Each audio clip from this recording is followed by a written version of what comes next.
One of my faculty colleagues says you can tell the kind of class you're in by the response. If it's an undergraduate class, there's no response. They're still asleep. If it's a group of adults, you get that kind of shout back. If it's a group of his graduate students, they write down the words, "Good morning."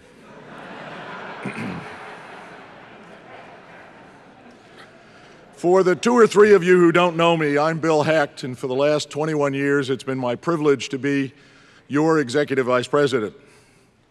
Now, I have done this for 21 years, but 4 times during that time are very special to me, because I'm a 1, and most of you are 6s or 1s. So for the best bunch of people, the 6s and 1s, congratulate yourselves.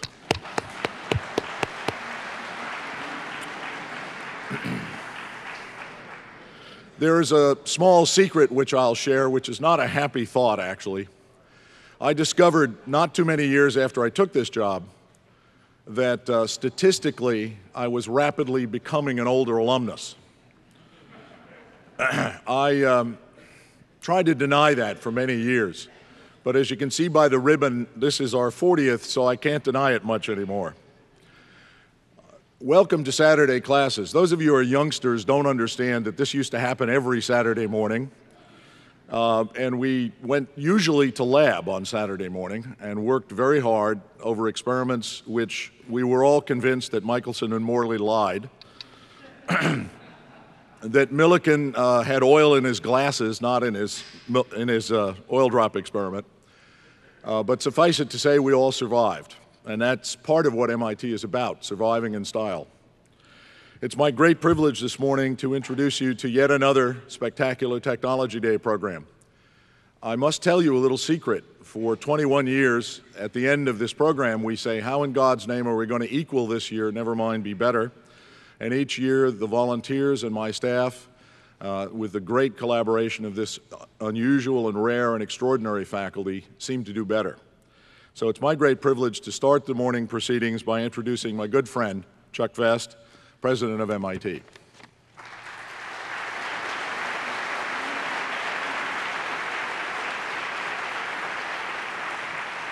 Thank you, Bill, very much, and good morning to all of you. Welcome back to Cambridge. I think that we all know that universities study and learn from the past. They have some level of engagement in the future and the present, and they have something vaguely to do with the future. What really sets MIT apart from most institutions, in my view, is that while certainly we respect and indeed try to learn a bit from the past, we are really, among universities, very deeply engaged in the present, and above all, really working very hard to invent the future. And another characteristic, I think, of this institution is that we tend to be involved with big, important things and to ask big, important questions. Well, today we're going to tune this very slightly, and we're going to take a look really into the very distant past as well as the present and the future. And we certainly are not going to shy away from big questions. The program for today's event was inspired by this highly characteristic painting by Paul Gauguin, tropical paradise graced by stately figures who somehow manage to look simultaneously moody and serene. I've seen those expressions around this campus from time to time. But there's much more going on here than in Gauguin's customary renderings of Polynesian life, because he chose to use this panel to pose some of the eternal questions in its title. Where do we come from? What are we? Where are we going? So you'll notice that while Gauguin asks these questions brilliantly, his painting is very careful not to actually provide the answers. It's a time-honored technique, though perhaps more typically reserved for use on midterm exams. And of course, these are questions that genuinely resist being answered in any simple or final or even definitive way. But today we're going to try anyway, this being MIT. This morning we'll hear from 4 outstanding scientists who will share insights from their own lifelong pursuit of great answers about origins, the origins of our universe, of our solar system, and in a sense of ourselves.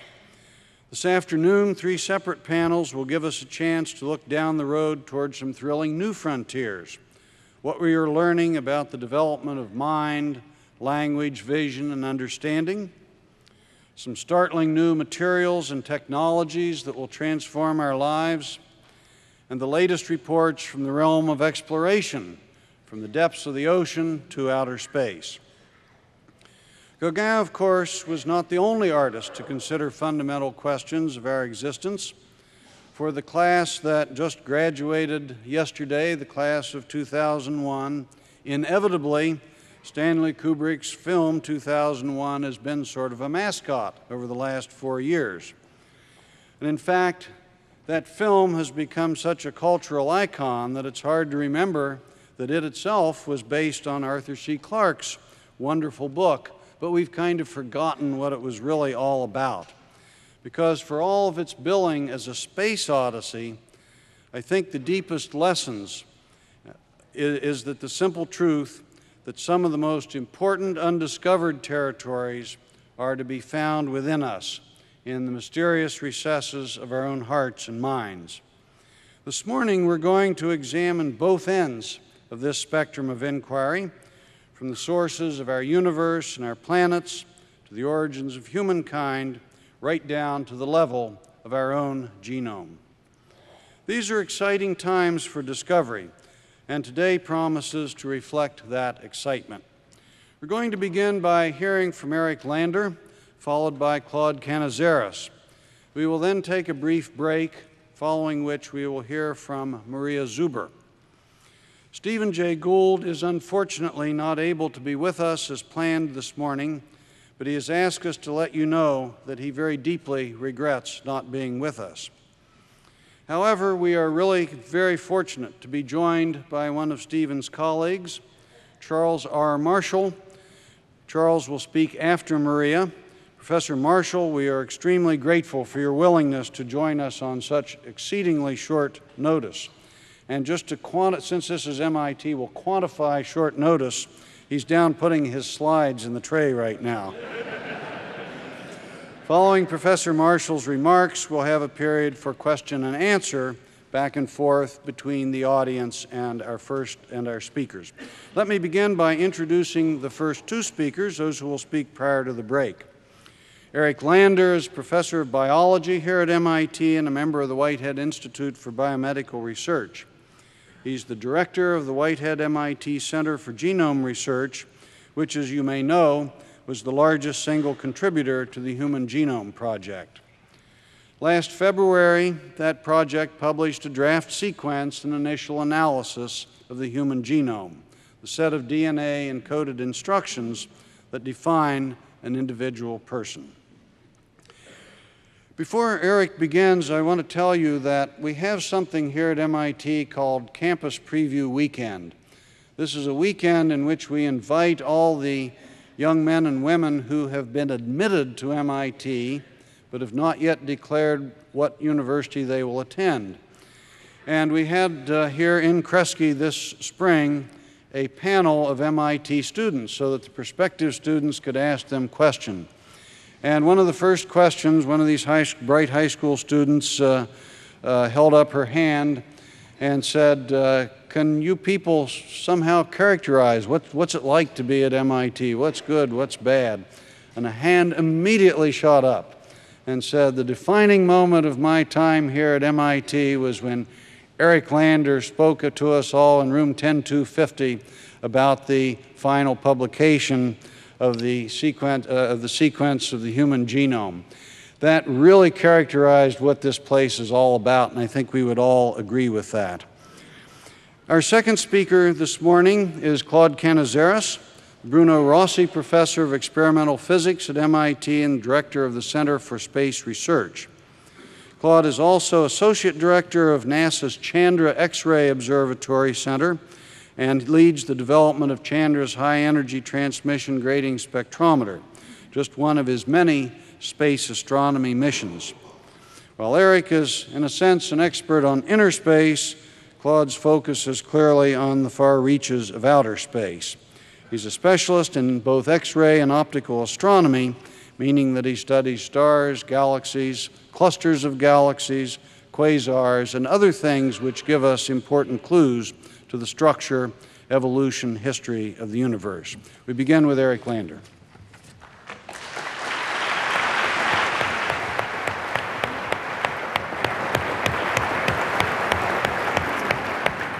Thanks very much, Chuck. Well, welcome to this day about origins and beyond. I'm going to start us off by talking about a variety of kinds of biological origins. Origins of life, origins of human populations, origins of cancers, all of which our knowledge about emerges from the work of the Human Genome Project over the course of the last 10 years. There's another important origin that runs throughout all of what I'm going to say, which is that the origin of an awful lot of the Human Genome Project and the data that's come out of it is here at MIT. MIT is woven completely into all of this project, both the intellectual ideas that got it started, the tremendous amount of work that got it done, and particularly the multidisciplinary approaches involving biology, computer science, and engineering that made it possible for it to happen here in a way that I think it couldn't have happened anyplace else. So let's talk about origins. For thousands of years, humans have recognized the tremendous diversity in our own species and in the species around us. This is my favorite picture to illustrate diversity. Will Chamberlain and Willie Shoemaker here, showing the wonderful diversity in our own species with respect to height and weight and skin color. And to me, it's also emblematic of the differences that you don't see in differences of susceptibility to diabetes and hypertension and cancer, all of which are underlain by the action of genes working together with environment. But of course, for thousands and thousands of years, we could do little more than say that traits tended to transmit in families. And we really didn't understand the origin of this transmission. Well, the major breakthrough historically was the work of Gregor Mendel in 1865 when he published his one great classic paper indicating that there were these abstract particles that he could infer called genes that were transmitted according to specific laws of inheritance in crosses. Now, as you may or may not know, Gregor Mendel's paper is a wonderful paper, but it sank like a stone.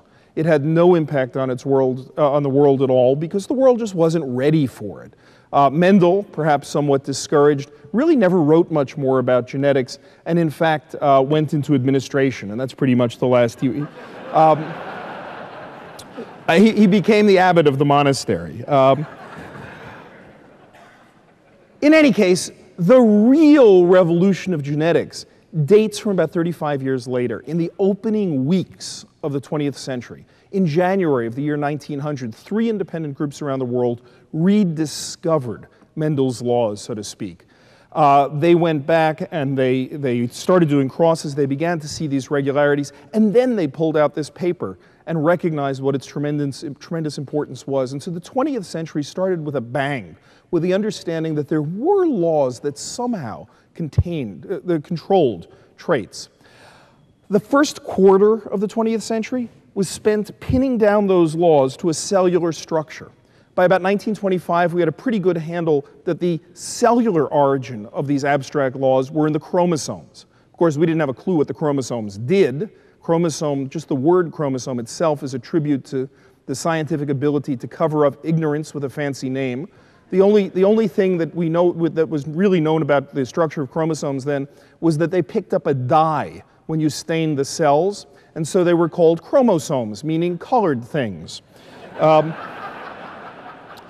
It took another 25 years to work out what these colored things really were, and by mid-century, we were able to determine that the chromosomes had as their molecular basis the DNA double helix, the work of Watson and Crick, this iconic double helical image with information running on one strand and a redundant copy on the other strand. Of course, this didn't tell us how, in an information theory sense, Heredity was encoded in this polymer. But the next 25 years was spent working out the genetic code, the understanding of how the sequence of bases encoded messages which went off to little factories in the cell that turned them into proteins through a process of translation according to a genetic code, as well as the tools of recombinant DNA, including very prominently here in Cambridge. And these tools of recombinant DNA let us do what the cell does, that is to say, copy and read out particular pieces of DNA and even modify those pieces. So we got to about 1975 now with an ability to read some DNA sequence. Well, the last quarter of a century has been a time of voracious appetite to read everything we can get our hands on. It started with the reading of individual genes here and there, then more and more genes, then small genomes, the entire collections of genes in an organism, to somewhat larger genomes too. By the end of the 20th century, a first-pass reading of the entire genome of the human being at 3 billion letters.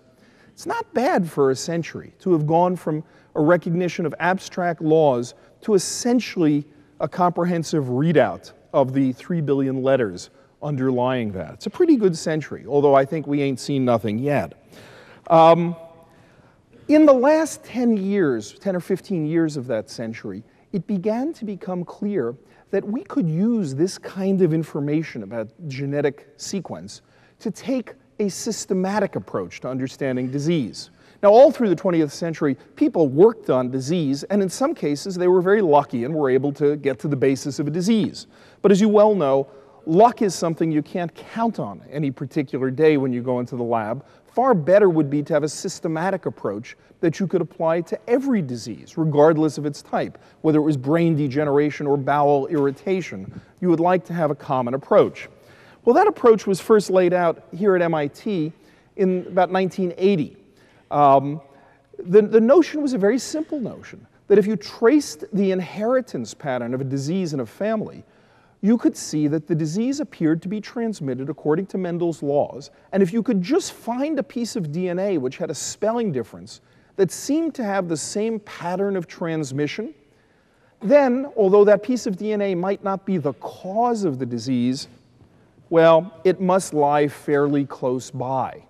And that is indeed this notion of genetic mapping that was laid out for the human being around 1980 or so, and became operational here in Cambridge in the mid-1980s, and it led to the identification of many, many particular disease genes.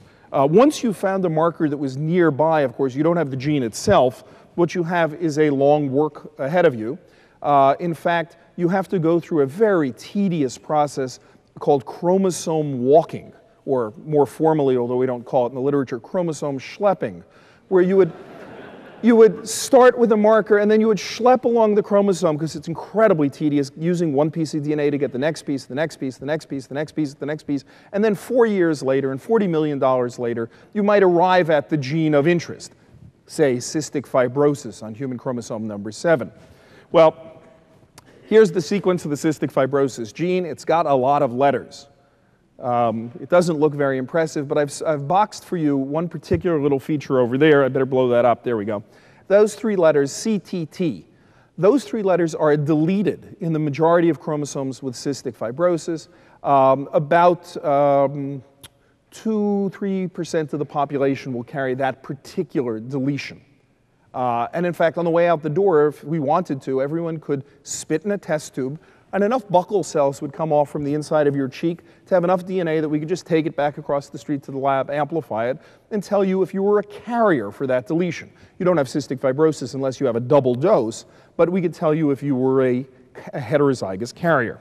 Well, not just that, we can't, not just DNA diagnostics emerge from that, but even more emerges.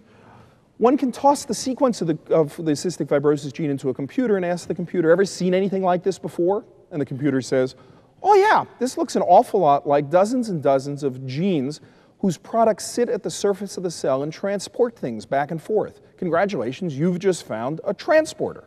Now this, of course, stood on its head, the usual way of doing biology. The usual way is when you make a discovery, you go back to the lab and you spend years and years trying to figure out what this gene does. Now you spend a couple of seconds hitting the return button, and the computer, more often than not, comes back to you and tells you what your gene does, because somebody somewhere else in the world, in some other organism, has studied something sufficiently similar that you have a pretty good guess. That kind of hypothesis generation by connecting all of biological knowledge has led to a dramatic explosion of research. Because in the old days, all bits of biological research were separate from each other. Now they've all been interconnected through this common lingua franca of sequence.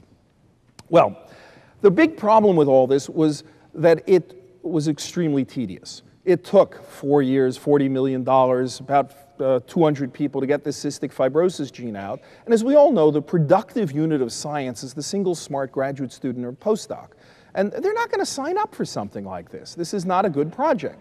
And so the job was to lower the activation barrier, to level the barriers to actually doing this, to create the infrastructure so that a single graduate student or postdoc would be limited only by her or his ideas, not by the huge amount of work that was needed. But that meant we had to engage in big science work to build infrastructure in the service of that graduate student and postdoc.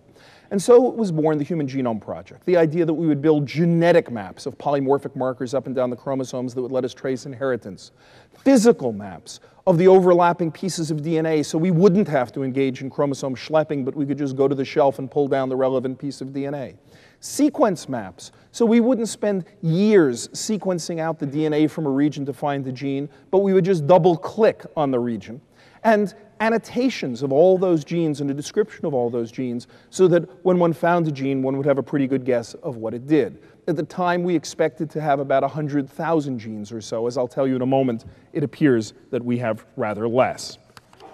Well, more poetically, what the project was about was building for biology what the chemists had in the course of the 20th century, a periodic table. The chemists had a periodic table from about 1869 to 1889, following Mendeleev's key insight. The chemists put together a periodic table that described all of matter in terms of about 100 building blocks. Those building blocks were understood. Their relationships were summarized in these rows and columns of the periodic table, giving rise to the chemical industry, giving rise to quantum mechanics to explain all this. The variance on these elements, the isotopes, were understood. And this is, of course, the basis of all of chemistry. Biology is now at the point where it's putting together its periodic table. There are just a finite number of genes. It may sound like a big number, tens of thousands, 30,000 genes, but that's a pretty small number these days. We will, in relatively short order, know them all in pretty good detail, know all their variation, know what they do. And the biology student a decade or so from now will start with a pretty good periodic table of all the components. Now, how was all this done? Well, from about 1985, when a Human Genome Project was first conceived of, in 1990, when it was actually launched, we needed to make just dramatic changes in the way biology was done. Traditionally, the way you would sequence DNA was you would clone the DNA in a little piece in a bacterial cell. You'd grow up the bacterial cell on a Petri plate. You'd take a toothpick, you'd pick it, you'd inoculate a culture. It would grow overnight till you had enough of that bacterial colony with that one piece of DNA. You'd centrifuge it down. You'd use organic reagents to crack it. You'd use reagents to crack it open and organic solvents to be able to separate the protein from the DNA. Then you'd, et cetera. Oh, God, it was just terrible and really slow. And it was done one at a time with pipettes. So a big concern in the period 1985 to 1990 about the Human Genome Project was, would we consign an entire generation of graduate students to some kind of servitude? Sequencing DNA, was this going to be deadly boring? There was talk about doing this in penal facilities, sentencing people to 10 megabases with time off for accuracy. Well, it didn't turn out that way. And it didn't turn out that way because biology met engineering. And so, just a couple of blocks away from here at MIT's Genome Center, this is the equivalent of the toothpick. The toothpick now is represented by robotics that run round the clock. They have cameras on them that identify where the colonies are, 96 pins that go and pick the colonies, dunk them into media, wash themselves, bake themselves, go pick 96 more, etc. And we pick 110,000 distinct bacterial colonies a day. And all that a person has to do is put the plates on and walk away. We then have to purify all of these DNAs, set up sequencing reactions, etc. Instead of the army of people standing around with pipettes, it looks like this. This is the way we do mini preps for DNA, and this is very much unlike a biology lab 10 years ago. What you see here are factory-style conveyor belts with micro-titer plates moving around the laboratory at a pulse rate of 1 per minute, 110,000 of these items being processed through the laboratory, all the way from DNA purification through the setup and cleanup of a sequencing reaction. Once all of that biochemistry is done, we have to put them through detectors. There, the commercial world has served us well by developing detector machines that we can use. We have a farm of these sequence detectors. We put on 10 plates on each sequence detector, walk away, and it runs 24 hours unattended. All told, this whole operation I've described to you, the actual number of people involved in managing the workflow there is under about 12.5 people managing all of that workflow. At the end of the day, this suite of machines turn out about 65 million letters of DNA sequence per day. This is just a tremendous explosion of information. At the height of the Human Genome Project, the rate of sequencing was 1,000 letters of new sequence every second. As best I can tell, I don't have the actual numbers, but as best I can estimate, I think that rate has actually doubled since then, despite the fact that the Human Genome Project is no longer in the height of the frenzy. So much capacity has been in place that I think the rate is continuing to go up. Well, all of this led to a dramatic explosion. The sequencing of the human genome was first piloted from about 1996 to 1999.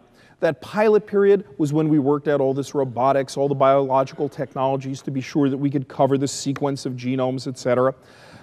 We then had scheduled, and it had been scheduled for quite some time, a ramp up in the spring of '99 to try to take on the sequencing of the genome. And lo and behold, everything was ready for it. The ramp up was launched. And in the course of about 12 months, we went from having about 10% of the genome covered to having nearly 90% of the human genome covered. It looked something like this. That was the sequencing of the human genome over the course of that month. And it was just, I just love looking at that picture there. We'll do that again. That was just so much fun. There we go. How was the genome getting filled? I don't know. To me, there was a lot of pain underlying that picture, but sort of like childbirth or something. In retrospect, it's really just fun to think about there. In any case, the product justifies it.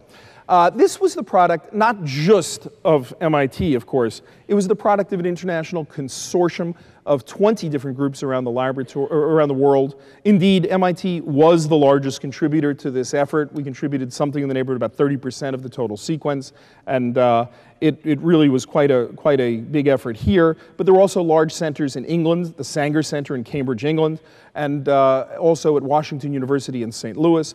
But I think it was equally important that there were laboratories in many other countries of many different sizes that contributed to this. In the United States, in the UK, in France, in Germany, in Japan, and even in China. The group in China joined in late, but that group in Beijing did a marvelous job. They contributed 1.5% of the sequence of the human. And what it said clearly was that the human genome was indeed the patrimony of all of humankind. And appropriately, it was worked out by a large international consortium. The only criterion for signing up for the Human Genome Project, you had to agree to make all of your data immediately and freely available on the web as soon as it was assembled. Within 24 hours of assembling the data, it went up on the web, no restrictions whatsoever. All the groups signed up for it, and I think it was a wonderful thing that they did because it meant that, that people could immediately start using this information. When we went to write a paper about the sequence of the human genome, well, usually people have to speculate in their paper about what the consequences of their work will be. We had the absolute joy of being able to devote a section of our paper to how our data had already been used to find disease genes. And that was just a very satisfying aspect to it. So anyway, this whole Human Genome Project got a fair amount of attention. There was lots of hoopla in the press, and there was some several visits down to Washington, some celebrations down in the White House and things. But to the scientific community, the only thing that really matters is a peer-reviewed scientific paper.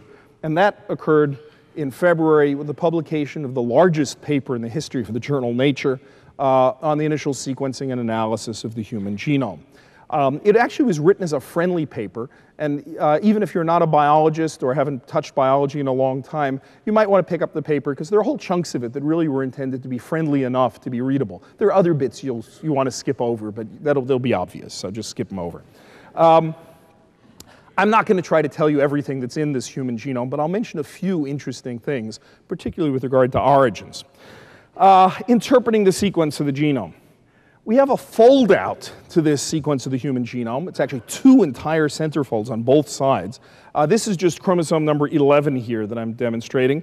And you'll see the gene distribution and many other features. You can't really see the details, but I'll call your attention to the fact that there are some gene-rich regions and some gene-poor regions. Gene-rich, gene-poor, gene-poor, gene-rich. And interestingly, this correlates with the visible banding patterns of the chromosome. This is part of a dark band on the chromosome. This is a light band on the chromosome. Dark band, light band. So even sitting way back there in the bleachers, you can see that there's a correlation between banding pattern and gene density. And if your eye's really good, you'll even see that there's a correlation between low gene density and a low proportion of G's and C's in the sequence as compared to A's and T's. Anyway, there are many gross, interesting features that are visible at this high level of view. Well, of course, this is not a very good view to take because, well, at least as it appears in the journal, the scale is about 3 million DNA letters per centimeter, which you have to have really good visual acuity to appreciate. And so instead, there are a number of genome browsers, freely available genome browsers that you can just find on the web. Just look at, you can look to the University of California, Santa Cruz, the National Center for Biotechnology Information, to the European Bioinformatics Institute. Lots of cooperating genome browsers are there where you can zoom in by factors of 10 all the way down to the base and up all the way to the chromosome. You can scroll over. You can see whatever annotations you want or hide those you don't want. And it's a wonderful thing that we now have a number of these freely available browsers that let you inspect the genome. I'll mention just 1 or 2 facts about the genome that are kind of fun. Most of your genome does not consist of genes. In fact, genes are only about 1.5% of your genome. Most of your genome consists of repetitive elements that are autonomous, replicating elements that copy themselves and, on evolutionary timescales, move around your genome. They hop around. So if this is your genome here, half of it is filled with these repetitive elements who are interested only in their own reproduction. They make copies of themselves into RNA. Those copies are copied back into DNA, and they get slammed into the chromosome. See, there we go. They get pushed right into the chromosome there. And over the course of time, they account for about half of your total sequence.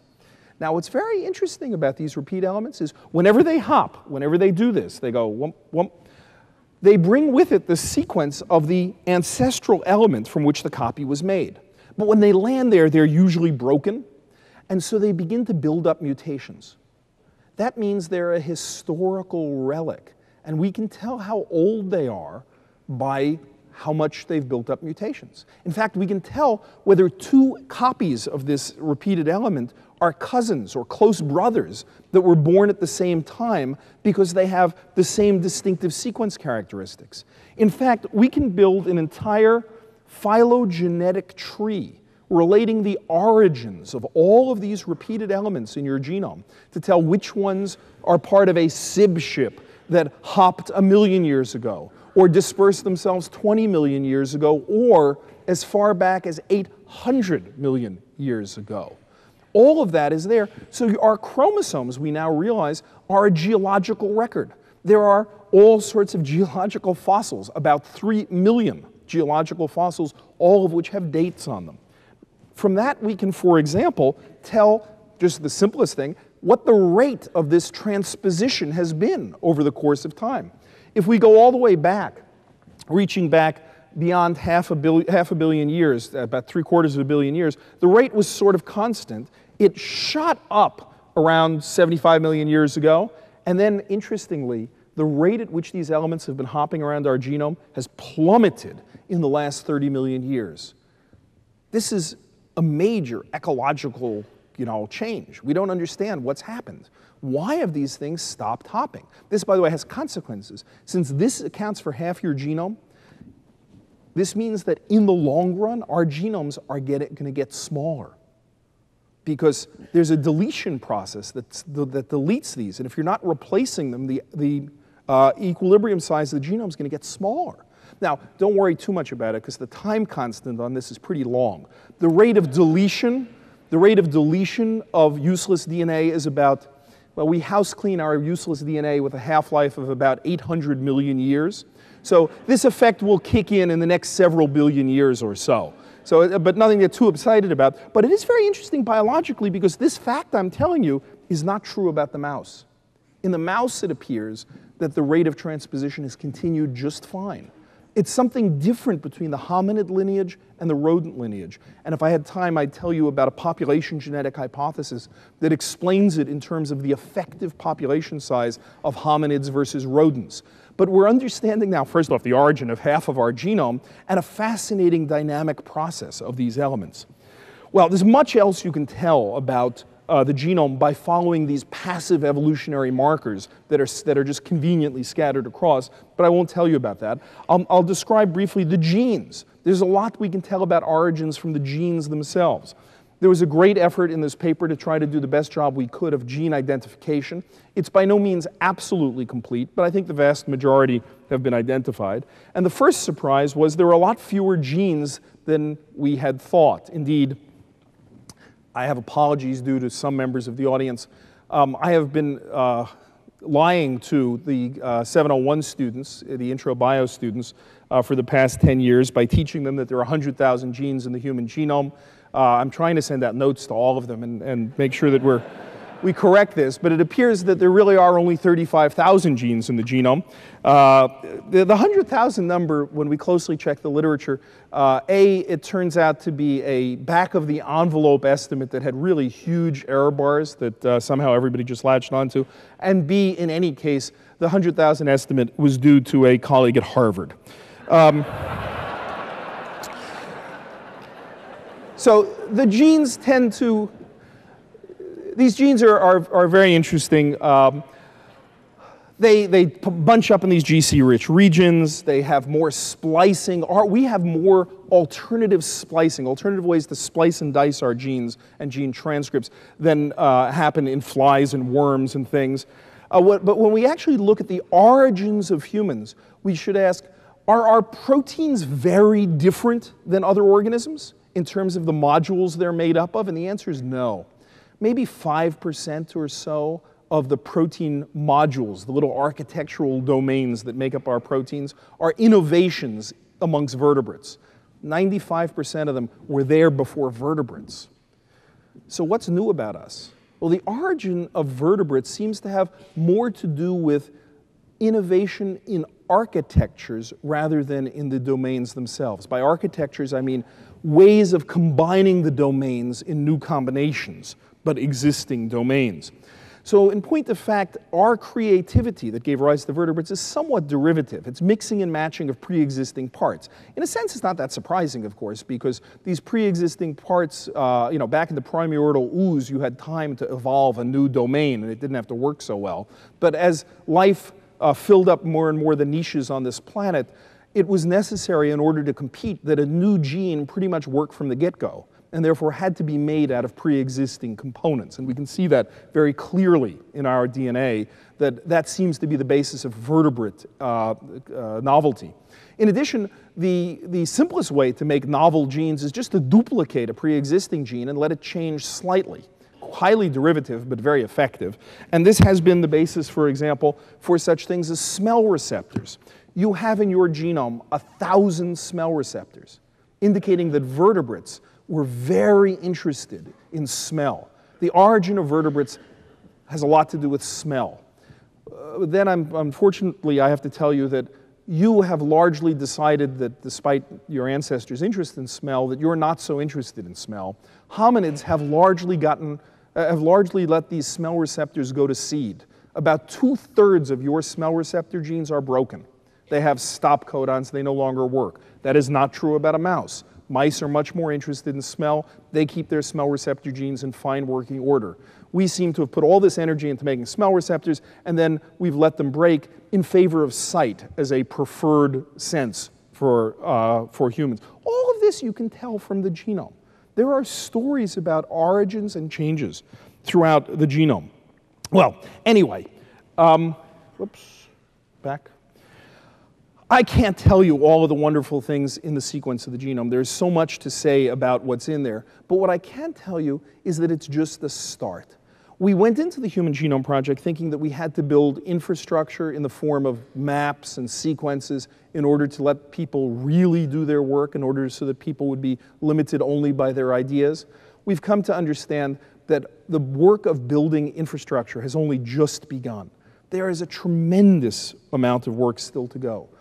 I want to just highlight some of the areas in which that's going on. Comparative genomics, to really understand the sequence of the human, to understand medicine, to understand origins, we need to be able to compare the human sequence with many other organisms to see what evolution has kept and what it's changed. We need to have comprehensive descriptions of each gene in terms of where it's expressed in the body and when it's expressed in health and in disease and during development. We need to know the shape of every one of the proteins, so-called structural genomics. We need to have a chemical that interacts with and binds to and inhibits, where possible, every protein. We need to have diseases classified in terms of the sets of genes that are turned on and off. And we need to have a comprehensive description of the variation in the human population. All of these are giving rise to genome-style projects of their own to lay the groundwork for that graduate student and postdoc of the future. I'll just touch very briefly on where all this is going, just to give you a sense of the whirlwind that is starting. If you thought the Human Genome Project was something, just wait for the next decade of what's going to explode. The mouse. A year ago, we had very little sequence of the mouse, maybe about 1%. As of today, about threefold random coverage of the mouse has already been generated. It covers about 90% of the entire genome. It's freely available on the web, and it's been integrated with the human sequence by matching them up. In fact, 2/3 of this entire project was done here at MIT, and it is leading to a tremendous amount of work on mammalian genomics. It's important because by lining up mouse and human, we can see the conservation of elements, and we can spot things that we might have missed with our computer program. For example, if we ran a computer program over the human genome to identify genes, we have a signal-to-noise problem. Genes are only a little bit of the overall sequence. By lining up the human and the mouse together and running a computer program over both simultaneously, we can kind of do a kind of coincidence detection, almost a genomic interferometry of some sort, where we ask, do we see features present in both genomes? And we get tremendously higher sensitivity and specificity to identify genes. And not just genes, but what's popping out are things that we had never had a way to see before. Regulatory elements that don't encode proteins, but encode the instructions to turn on here at a certain time, we recognize because of conservation between mouse and human. There is, of course, work on many other species. In the course of the past year, we sequenced a very important and largest fungus studied, Neurospora, a very important genetic organism. And this was just a great example. We got a grant from the a 3-year grant from the National Science Foundation to sequence Neurospora, and we completed 99.5% of the Neurospora genome in the first 2 weeks of that grant.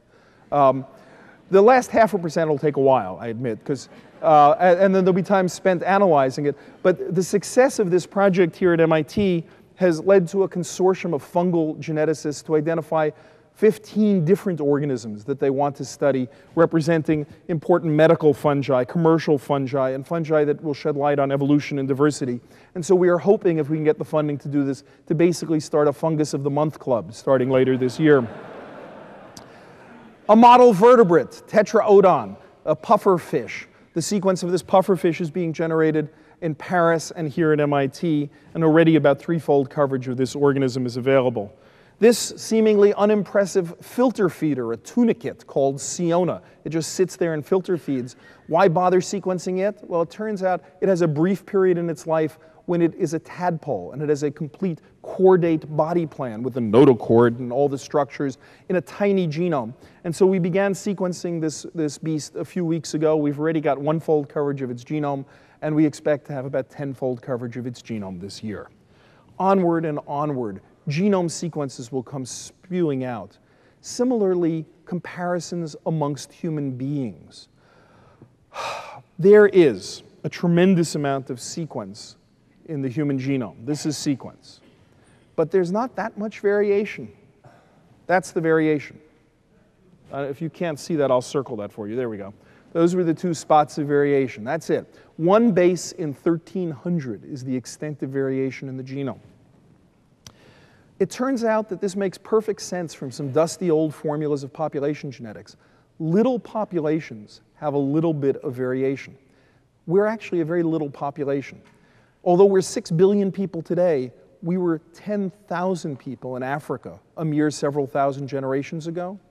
And that signature of a little bit of variation a few thousand generations ago has persisted because a few thousand generations isn't enough time to build up more variation. So as a consequence of that, we'd predict that most genes should only have 2 or 3 flavors in the population. And when we look, that's exactly right. Most genes have only a few flavors.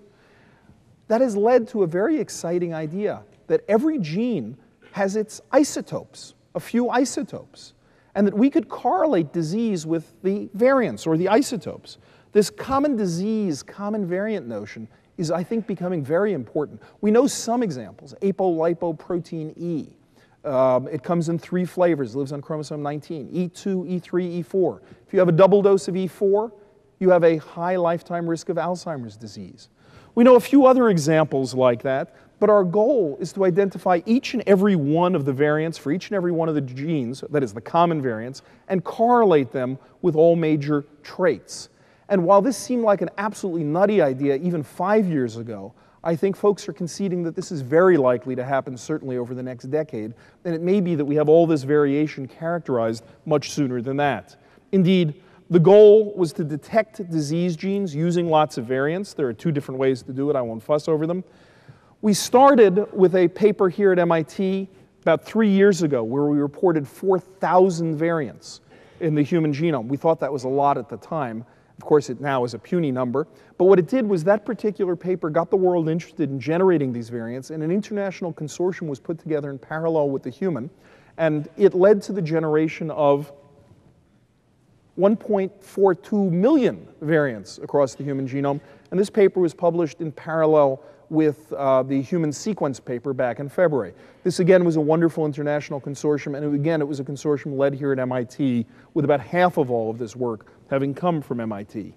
With it, we're now studying the nature of these ancestral segments in populations, and it's really quite a remarkable thing. The segments that we're looking for, they're big, they have a limited number of forms, and I believe we are going to be able to get comprehensive descriptions of all of the ancestral types of all of the genes, and I think that this will form the basis of a new kind of human genetics. I'm going to skip through a bunch of slides that just say that in some detail and come to the end and say what we are getting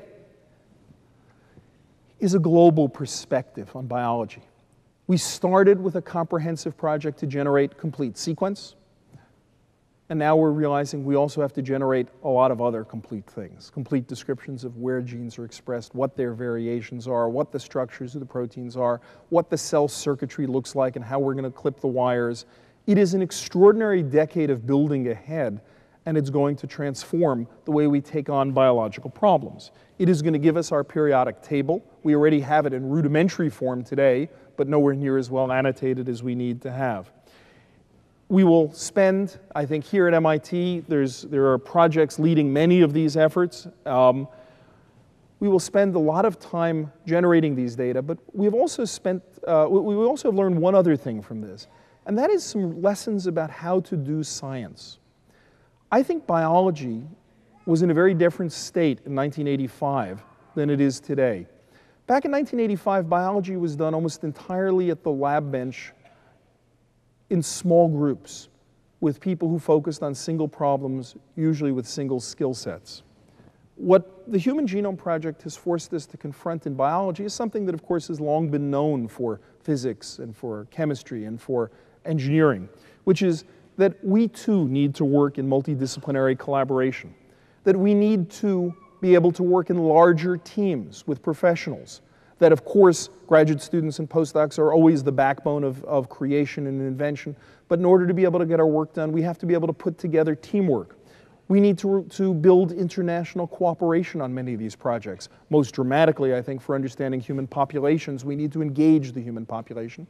And we've also learned that the traditional model of holding on to your data until you've published is not a necessity. We can, in fact, make all of our data available as we're generating it. All of this is leading to, I think, restructuring and rethinking in biomedical research. And I think it is time to think about new kinds of organizations, new kinds of institutions to take on the challenges of biomedical research.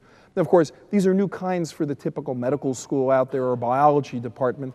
These are not new kinds to places like MIT, where we have long appreciated the importance of multidisciplinary collaboration, of teamwork, of putting together efforts that are larger than any one individual can do. And so my own expectation is MIT has a huge role to play organizationally in showing the biological world how we can combine biology with mathematics, with computer science, with engineering, with chemistry in a new kind of biological and biomedical program. Well, it's traditional to end any talk by giving a list of the names of all the people who participated.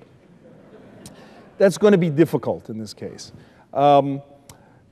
This was truly quite a remarkable project, and if we mean not just the sequencing of the genome, but all these other things I've been talking about, it would take far too long to be able to run through the names. They are on the web, actually. We for the Human Genome Project, got everybody's name who was involved with it on the web. But I do want to show one picture here of the group here at MIT, at the Whitehead MIT Center for Genome Research, that did the work here and led so much of the effort on sequencing and on human variation and on many other aspects I haven't talked about. It's really just been a tremendous, tremendous privilege to work with such an extraordinary group of colleagues here at this institution.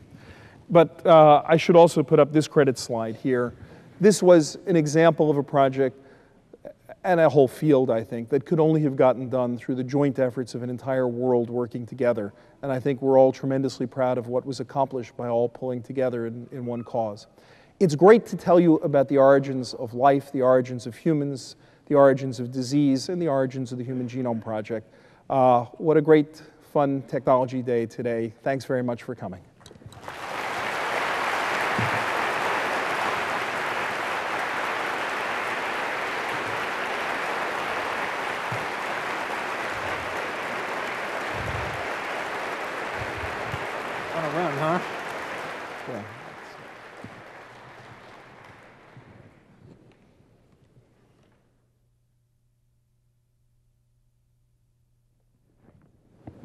Can I get the lights down in the front because my slides are going to show which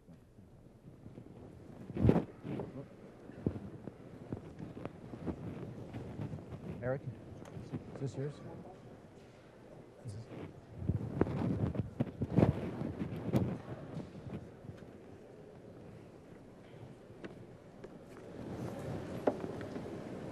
That was wonderful. Am I on the air?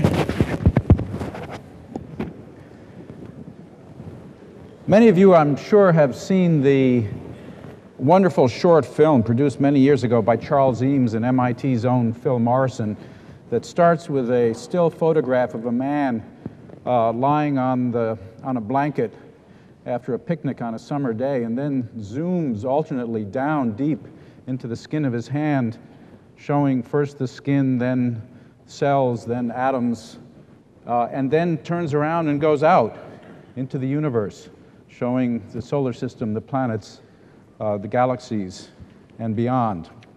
This journey today is something like that one shown by Charles Eames and Phil Morrison. But the difference is that whereas they were talking about a static picture of the structure of these huge differences in scales, what we're talking about today is an even more difficult question, and that is the dynamics of how this all came about. How is it that this great complexity and diversity, which Eric showed so beautifully in the area of the genome and organisms, but also exists for stars and planets and galaxies, how could this great complexity and diversity emerge from what we know to have been an extraordinarily uniform and intensely hot Big Bang that began some 13 billion years ago.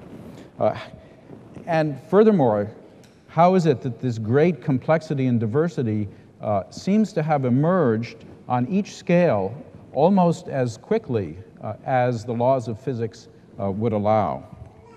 Of course, we don't have anything like a complete answer to those questions, but in this entire range of scales, and you've certainly seen it from Eric in the case of the genome, we're in the midst of a tremendous revolution in our understanding about the origin of the universe from its very beginnings to the genome.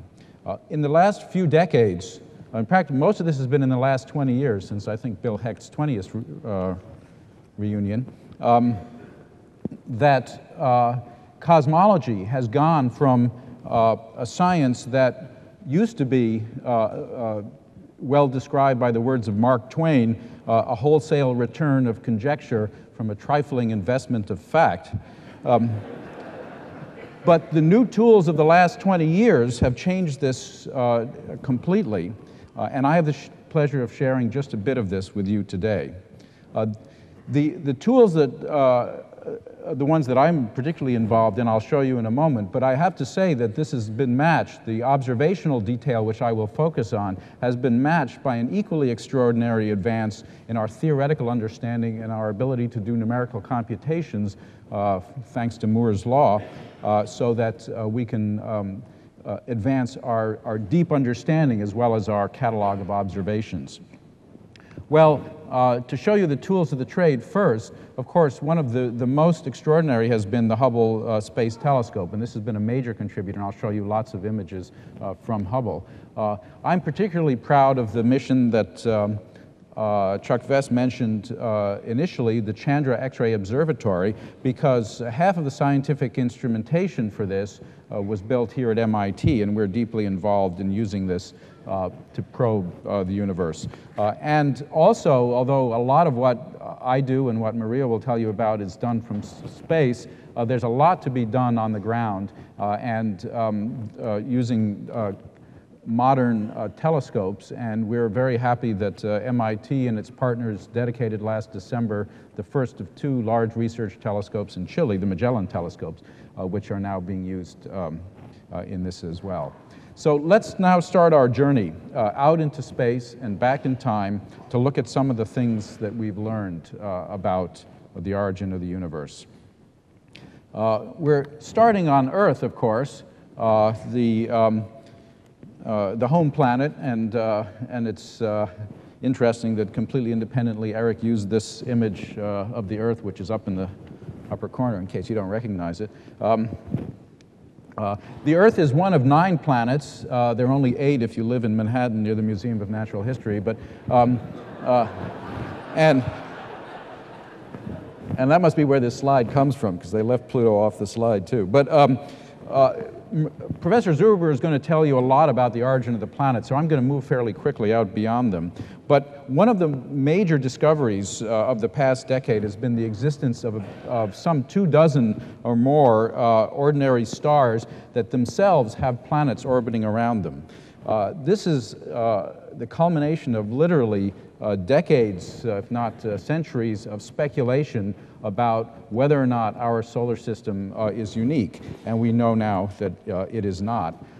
The detection of those systems is made indirectly by observing the wobble of the parent star as the planet tugs on it during the orbit going back and forth around the planet.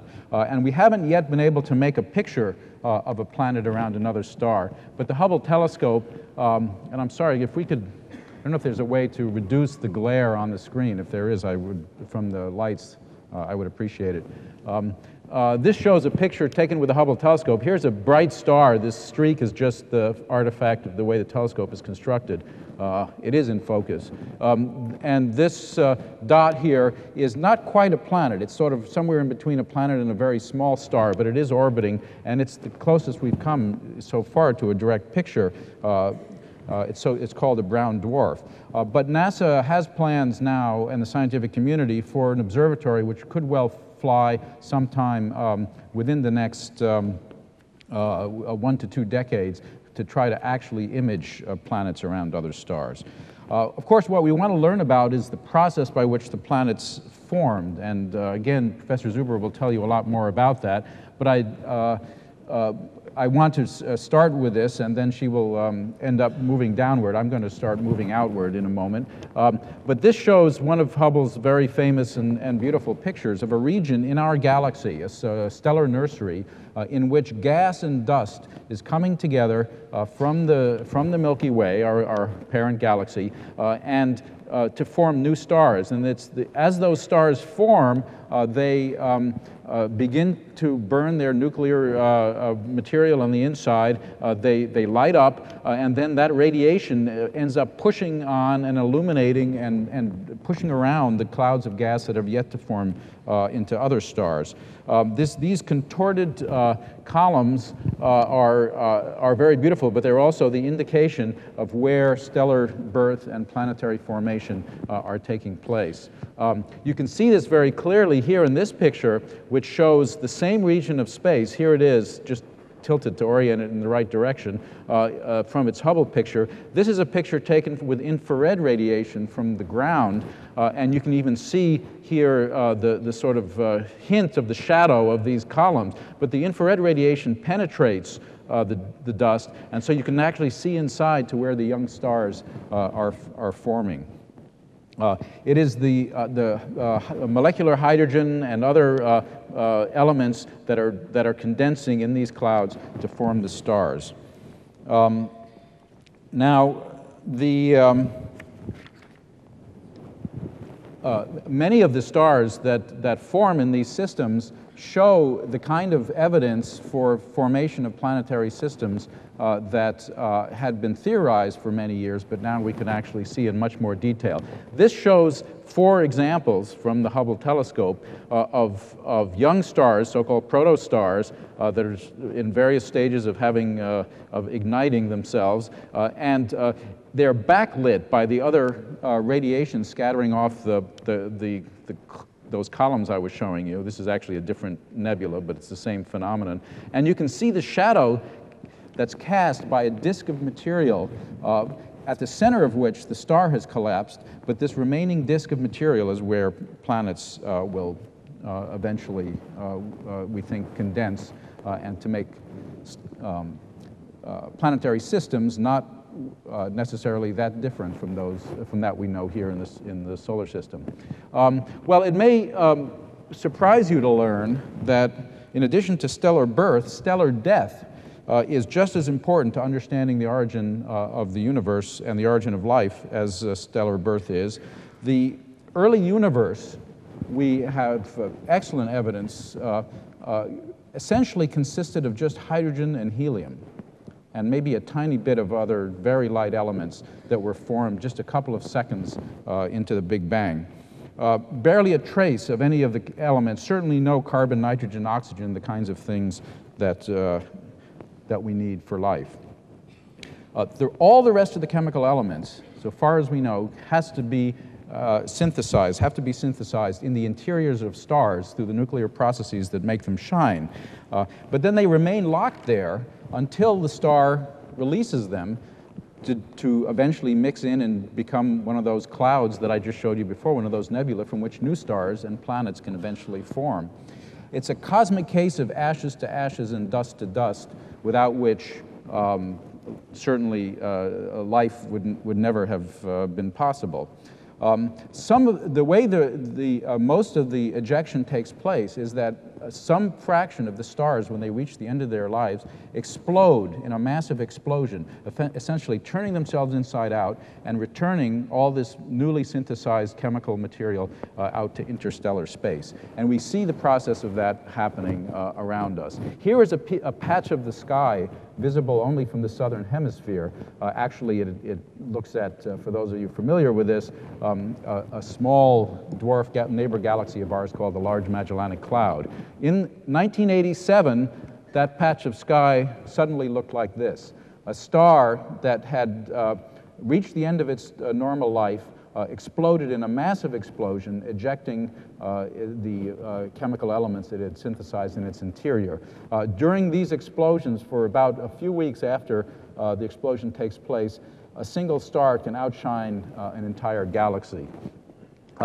This shows the same region, that same star, about a dozen years later, in the late, I think this is around 1999 that this was taken. There's a ring of material. This is sort of a clump in the middle. Rings of material illuminated by the radiation and the shock wave that passed out, that is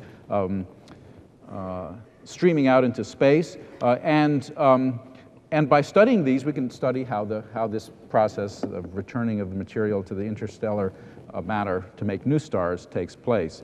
The Chandra X-ray Observatory is particularly well suited for studies like this because as the material flies out, it gets heated to very high temperatures, about typically 10 to 100 million degrees, when it radiates X-rays, and those X-rays can be detected by our Chandra telescope. This shows such a remnant now, a similar ring, but now this is of a star that exploded some 350 years ago, cited around 1650 by the astronomer Flamsteed. And the colors, we can analyze the X-ray signal to actually do a chemical analysis of the material that's been ejected. And this is almost entirely, this is about 20 times the amount of material that's in the sun, and is almost entirely silicon, sulfur, and iron, and other such elements that were not present in the Big Bang, but were synthesized inside the star. And those of you with sharp vision can see a little knot in the center. That is, we think, is either a neutron star or a black hole that was left at the core when the star exploded. And is another interesting object, but there is no time, unfortunately, to tell you about that. This sequence of stellar birth and stellar death and regeneration and returning of the chemical elements to make new stars takes place in a neighborhood, and the neighborhood is the galaxy. Our own galaxy, the Milky Way, is a spiral-shaped system, not unlike this one. This is our neighbor, the Andromeda Nebula. It's spiral-shaped system of stars, flattened, containing about 100 billion stars. I noticed that another similarity between studying the cosmos and studying the genes is that we like big numbers. There are about 100 billion stars and maybe 100,000 light years across. Now, let me remind you that a light year is actually an astronomer's unit of distance.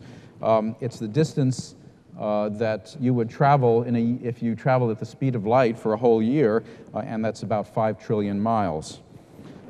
These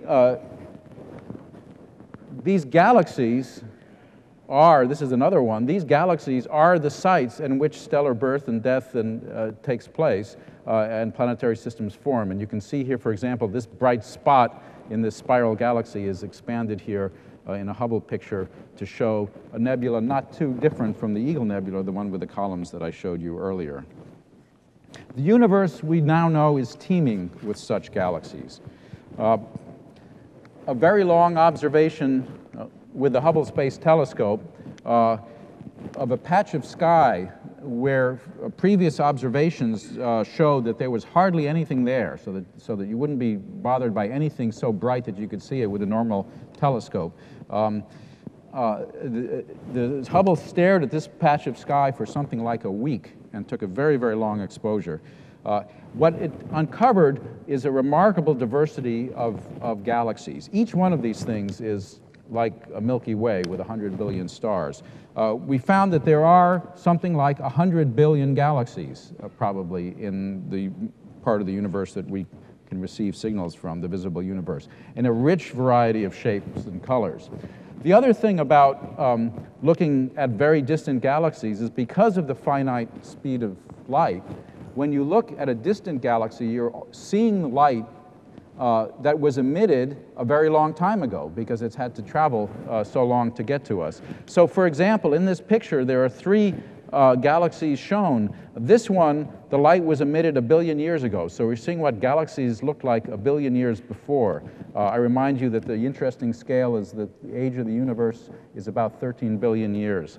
This one was about 4.5 billion years ago when the about the time the Earth and solar system formed. That's when the light left that galaxy and arrived at the Hubble Space Telescope sometime a couple of years ago. And then this little funny thing is a galaxy that's just forming. It doesn't even look like a normal, simple galaxy, and the light was emitted over 10 billion years ago. So this is a record, is a historical record of a different sort than the one that Eric mentioned, but just as useful in astronomy for understanding how galaxies form and looking backward into the early part of the evolution of the universe. Now, galaxies themselves are not randomly scattered throughout the universe, but they tend to congregate, kind of like people. They're often bound together in groups and sometimes even great clusters of galaxies that contain thousands of hundreds to even thousands of galaxies and fill regions of space that are several million light years across. These are the largest gravitationally bound systems in the universe. Now, again, to contrast this picture in visible light that shows the galaxies, with X-ray astronomy, it was discovered that in addition to the individual galaxies, there are the entire space between those galaxies. Remember, we're talking about 100 million light years across now here. Is filled with a very diffuse gas that glows in X-ray radiation. The interesting thing is that this discovery showed that there's actually 3 or 4 times more gas, more matter in the hot gas than there is in all the stars and all the galaxies. But the other thing that came out was even more surprising, and it was a confirmation of suppositions from earlier work in optical astronomy, and that is that there must be something more there than the galaxies and the gas. That in fact, the total amount of matter required to hold this entire assemblage together and keep it from flying apart into space requires something like 10 times more matter. Now, this matter is something still of a puzzle, but we're sort of zeroing in on it. It's often called dark matter, just because it's dark. We can't see it, but we know it's there because otherwise the gravity simply wouldn't be so strong. And so it's most plausible right now to attribute this to some kind of exotic particle. It cannot be normal matter. We know it can't be neutrons, protons, electrons. It cannot be the same sort of stuff we see around us or that we see even in stars. It has to be something different, and the most likely place that astronomers look is to our colleagues in particle physics to eventually discover some new exotic particle that will explain this. In the meantime, though, its evidence is very, very clear. Here is another cluster of galaxies, and you see these funny blue wispy things on the outside. Pretty much all the other sort of yellowish things are galaxies, and you can see this is actually quite a dense cluster, so there's a lot of them there. There's a lot of matter. These blue things are actually more distant galaxies, much more distant than the cluster. And the reason that they look distorted and that you can see them at all, since they're so much more distant, is that the gravity of this cluster, primarily the dark matter in that cluster, bends the light, acting literally like a gravitational lens, or one could call it a cosmic telescope, and magnifying the background galaxies. So we have ample evidence that the dark matter exists. There's really, at this point, I think, no question that that is the case. Something that's a little more controversial, but is now becoming more and more widely accepted, is that the universe also contains another thing that we don't understand very much of at all, called dark energy. This dark energy actually acts like a repulsive force in the expansion of the universe, and it may be that our universe is just about to enter a new accelerating phase of expansion thanks to its presence. That is something which is very new and still the subject of very active study. Well, let's move to an even larger scale. This picture doesn't do justice to what I'm going to describe. It is a map of galaxies in a region of space that's probably about 100 million light years across. And there are entire clusters of galaxies sort of lost in this thing. These are not gravitationally bound structures. Rather, they're a dynamic motion of galaxies and clusters of galaxies that are not, again, spread uniformly over the sky, as one might think, but tend to congregate in these filaments and structures separated by large regions where there's very little going on. And the size of this region on the sky, as I said, is several tens of millions of light years. This entire dance of galaxies and clusters slowly in the universe is the formation of structure. It's the thing that's happening thanks to the Big Bang. Material in certain regions was dense enough to condense to make stars and galaxies. In other places, that simply didn't happen and nothing formed. Even about this very early and largest scale, we're getting some new information. And the information is coming by studying these galaxies and clusters themselves, but also going back even further to look at what we can get from the Big Bang itself.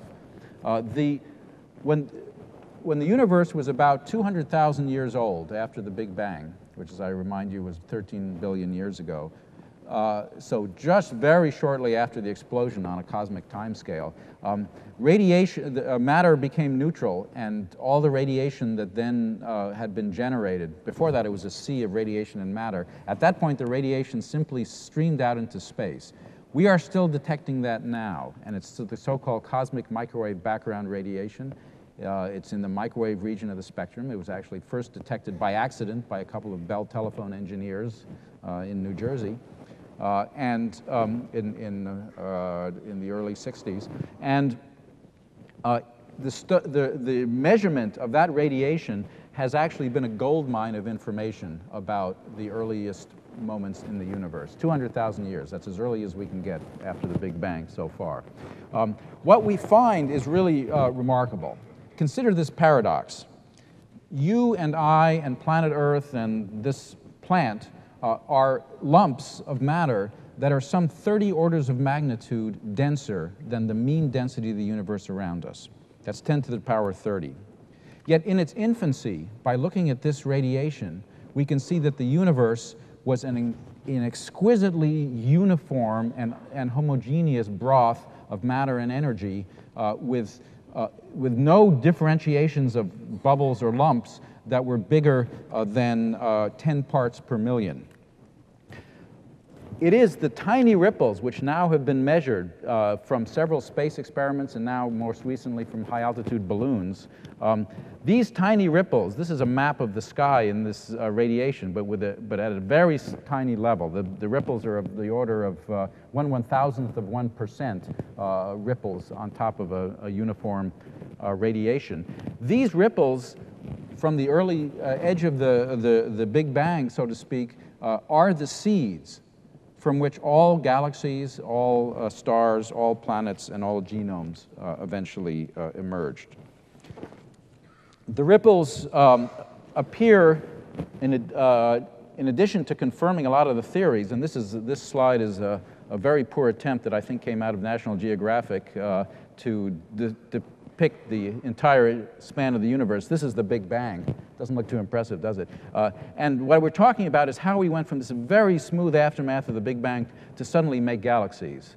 As the cartoon shows, I think, with the two physicists standing at the blackboard with their equations, and then there's a line that says, and then a miracle happens. Well, we don't think it's a miracle, but we do think we do think that it's, in fact, it is something which is calculable and which we are trying to get a handle on, that these tiny seeds that occurred here, 1/1000th of 1%, eventually made the galaxies and the stars. Now, there's something even more remarkable, which I'll only be able to mention in passing, but if you want to ask questions about it later, I'll do my best. And that is that these observations now are also confirming the fact that in the very earliest moments of the Big Bang, there was an extraordinarily a period of rapid expansion. The inventor and pioneer of this is right here at MIT, Alan Guth, and it's called the inflationary universe theory. And it is a theory which has to be Alan Greenspan's worst nightmare, because in a moment, in a tiny instant of time, 10 to the minus 35 seconds after the initial event that caused the Big Bang, the universe expanded by some 30 orders of magnitude, and then continued on with its, by comparison, relatively gentle expansion that we still see going on today. What's even more remarkable about the theory the inflationary universe theory is that it says that this entire process could have been started by a tiny seed, and that in fact all of the matter and energy of the universe could be created out of that tiny seed. And that is what Alan Guth often calls the ultimate free lunch. Well, speaking of lunch,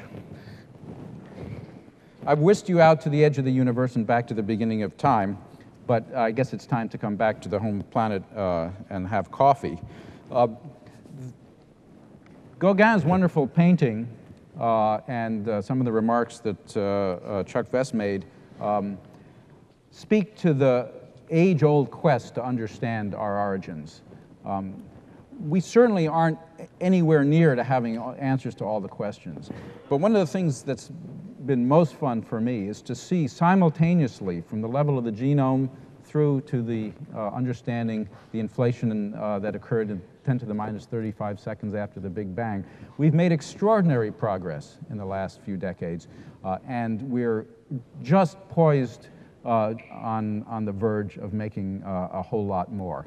So thank you very much for the opportunity to tell you about this.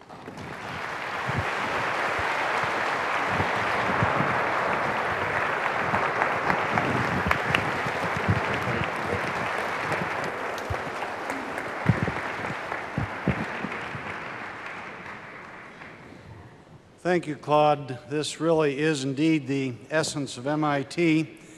We are going to take a 15-minute break right now, and this is a plaintive plea. Let's please try to hold it to 15 minutes. When you come back, you will all receive an index card on which you can write down questions for the Q&A session that will follow the talks. There will be a student on hand who will collect cards during the remainder of the program if you simply quietly catch their attention. I also need to mention, unfortunately, that Eric Lander has a commitment in Washington and was unable to stay for the Q&A. Going to Washington on a Saturday for a scientist is what is known as doing God's work, so we wish him well in any event. So see you in a few moments, 15 minutes.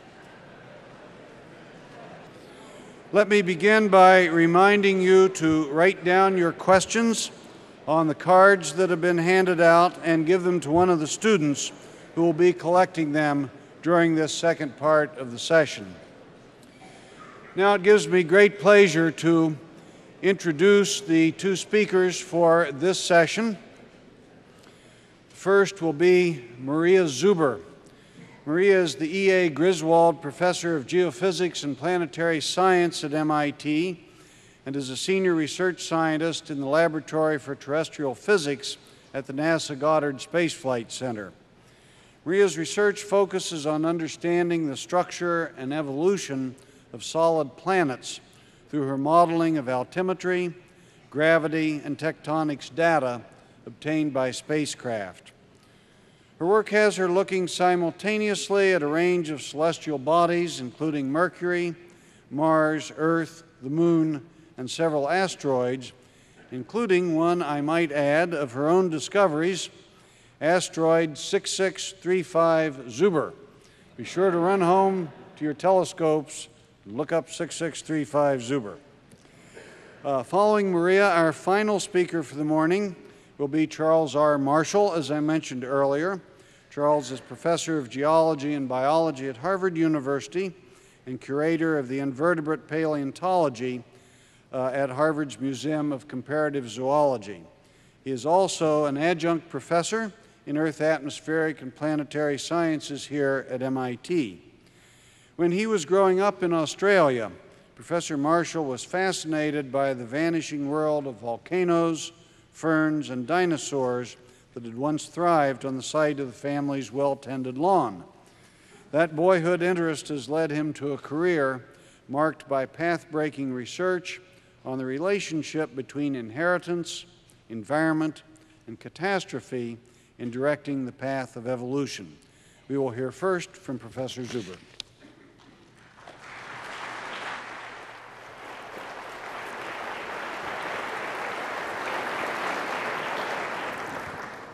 Great, thank you. It's a great honor to be with you here today. You know, what I tell my students in class is if you play your cards right and you do all your homework and you study hard, when you grow up, you won't have to work for a living. You'll get to explore space. And I hope that I'll be able to convince you of that by some of the things that I'll show you here. Let's see, let's just move on here. Okay, well, I'm going to sort of pick up where Claude Canizares left off. And Claude showed you this diagram moving out, and I'm going to use this diagram here of the Eagle Nebula and move in.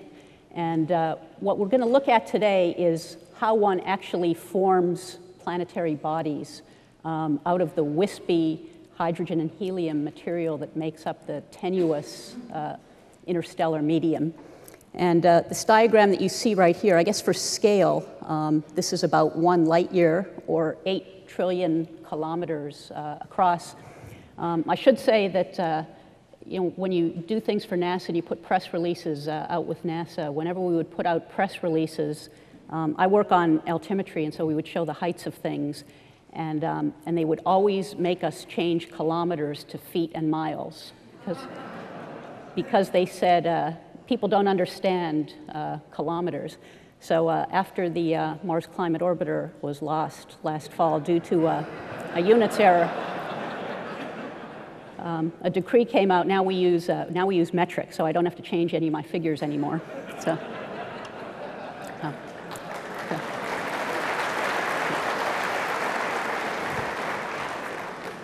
okay. Well, the challenge here is that even though this material looks rather dense and you can't see through it, the actual density of atoms within this area is actually quite low, okay? It ranges from thousands of atoms to maybe hundreds of thousands of atoms per cubic centimeter, and that's actually a very low density. And so then the challenge comes into how do you actually make this condense into a solar system? Okay, well, people had thought about the idea of collapsing disks for some time, and if you have a cloud of hydrogen-helium gas out in the interstellar medium, for a long time people said, well, it would just begin to collapse, okay? But why would it, okay? Well, then the thought came that perhaps there are spiral density waves in galaxies, and these spiral density waves consist of places where you have a higher than average density of stars. And as these spiral density waves would pass through, they would interact with these interstellar clouds and perhaps make them collapse. And that, in fact, is an idea that is still held up today as a possibility for making clouds collapse, okay? Another idea is that you can actually have a supernova explosion. Okay, this is a diagram that Claude showed of supernova 1987A in the Large Magellanic Cloud. And here is a star. This is not actually a supernova. This explosion actually occurred about 150 years ago. And this star in the constellation of Carina for a while became the brightest star in the sky, but the star actually recovered from it. But it has met a rather violent end of life, and it's still expanding. It's a very tenuous body today. But it is thought that the shock waves that are associated with a supernova explosion or something just like this could in fact provide the compression that would be required to take a very tenuous cloud and make it into a collapsing cloud, which is what we need in order to form solar systems. Now, and in fact, one of the ideas is that our solar system formed or initiated its collapse because of the fact that there was a supernova nearby, okay? Now, there is, in fact, evidence for this. Okay, this is a meteorite. This is a meteorite called Allende. It is probably the most important meteorite ever discovered. It was found in the early 1960s, just as we were getting high-precision geochemical instrumentation online to study moon rocks because we were going to the moon. And so this meteorite turns out to be a very primitive representation of the material that we think coalesced to form the solar system. Now, inside the Allende meteorite, you see these materials here that are called CAIs, or calcium aluminum inclusions. And they have an unusual isotopic ratio. There is an isotope of aluminum called aluminum-26. Now, the regular isotope of aluminum that makes airplanes and soda cans is aluminum-27, but aluminum-26 decays into magnesium-26 with a half-life of 730,000 years, okay? And aluminum-26 is made in supernovae, okay? And you find in these inclusions an enhancement of this isotope here, which indicates you find an amount of this material in here that is consistent with the fact that this was produced within early time of when our solar system formed. So there is, in fact, evidence that there was a supernova nearby. Now, there's more evidence than that, okay? What you see right here, many of you in the audience are wearing one of these. This is a diamond. This is the spectrum of a diamond. And in fact, you observe diamonds in the interstellar medium. And when we go and we take samples using high-altitude aircraft of cosmic dust, you in fact find micron-sized diamonds within this dust, okay? And the only way to make diamonds, okay, out in space is with very, very high pressures, and these are associated with shock waves that come from supernovae. So, so it is in fact believed that there was a supernova nearby when our solar system formed, but that is a very unsatisfying thought, okay? And the reason for that is because it means supernovae are rare events. And what that would mean is the formation of our own solar system is a rare event, okay? It's a much more, I guess, desirable outcome to make solar system formation a common process that occurs without special circumstances. But as you will see, many of the things in the evolution of the Earth and the evolution of planets are associated with catastrophe, okay? And for a long time, catastrophe is something that we avoided in geological sciences because we looked at stratigraphy and watched things, one layer laid down on top of another and occurring over a very long period of time. But in fact, we are learning that catastrophe is a hallmark of planetary evolution. Okay, so we begin the collapse of these clouds, and then as they collapse in order to conserve angular momentum, these clouds begin to rotate. And as they begin to rotate, there are collisions that occur, which causes individual particles to lose energy. And what the consequence of that is that, that these disks spin and they tend to flatten out and look like a pancake. And then we begin to form something that looks like a solar system. Now this, what you see here is Hubble Space Telescope image in a star in the constellation of Pictor. And here is another view of it, which has been filtered. And what you see here is that we have a disk, and here is our own solar system for scale. The full length of this disk is about maybe 25 solar systems, so it's bigger than our solar system here. This is the closest, best example of a nearby disk of perhaps planet formation occurring right now. And one of the interesting things about this disk is if you look at this bottom diagram, the disk is warped, okay? Now, you can do calculations of if you had a stellar encounter, if you had another star passing by that would cause a gravitational perturbation that would cause a disk to warp. the disk would spread itself out and thin out then in a very rapid period of time. And in fact, and that's pretty unlikely. It's possible, but it's unlikely. And so what we think is going on here is that this disk is actually being perturbed out of a flat state by the presence of a planet. Okay? And so here is more indirect evidence that planets are indeed forming out of these disks. Okay, I want to talk a little bit about composition now. Our own solar system, if we look at the constituents in our solar system, we find that in general, the planets are very much like the sun in terms of their composition. So we can measure the composition of the sun and of other stars by looking at spectral bands. And what we find is that the sun is mostly composed of hydrogen and helium, but also some heavier elements.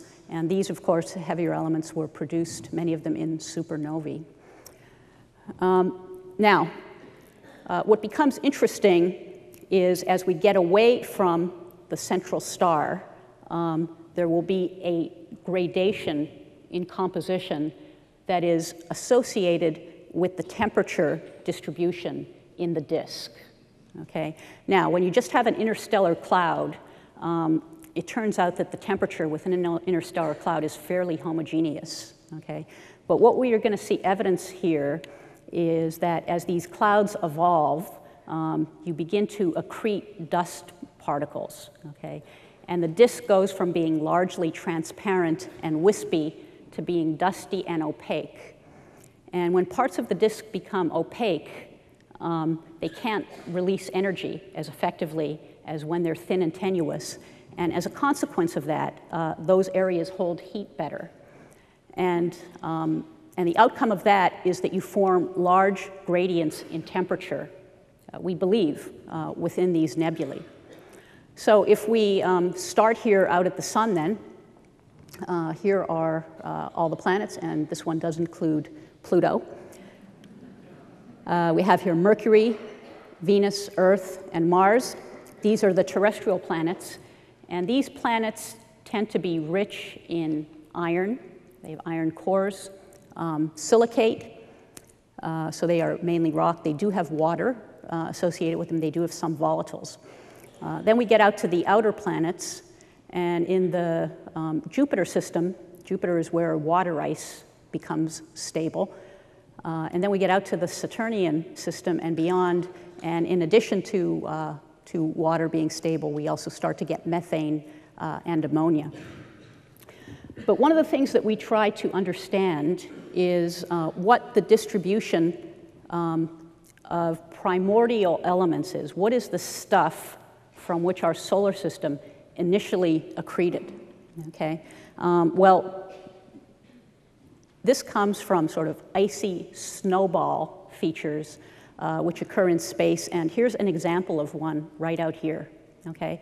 Out in the vicinity of Pluto and beyond, we have an area that is called the Kuiper Belt, which essentially has proto-comets, comets that have not yet been gravitationally perturbed out. What happens is the Kuiper Belt, these icy bodies get perturbed out of them due to encounters with Neptune or something like that. And they come in, they go into orbit about the sun, then they become comets. Okay? And this is a space telescope. These they're dark because they have organics mixed with the ice, and this is actually what one of them looks like. They are very difficult to detect, but we are detecting more and more of them. And we hope to detect many more with the Magellan telescope, in which MIT is involved. And then they get perturbed out and they come in and form comets, which are very volatile rich. And we're now in the situation where we can begin to sample actually what this material is made of. This is a mission called Stardust here, which it was launched in 1999, I believe, and it's going out and it's going to fly essentially through a comet tail. It's going to fly within 50 kilometers of the central coma of or the nucleus of a comet. And one of the interesting things about this spacecraft is it's got this tennis racket sort of thing that has this material called aerogel in it.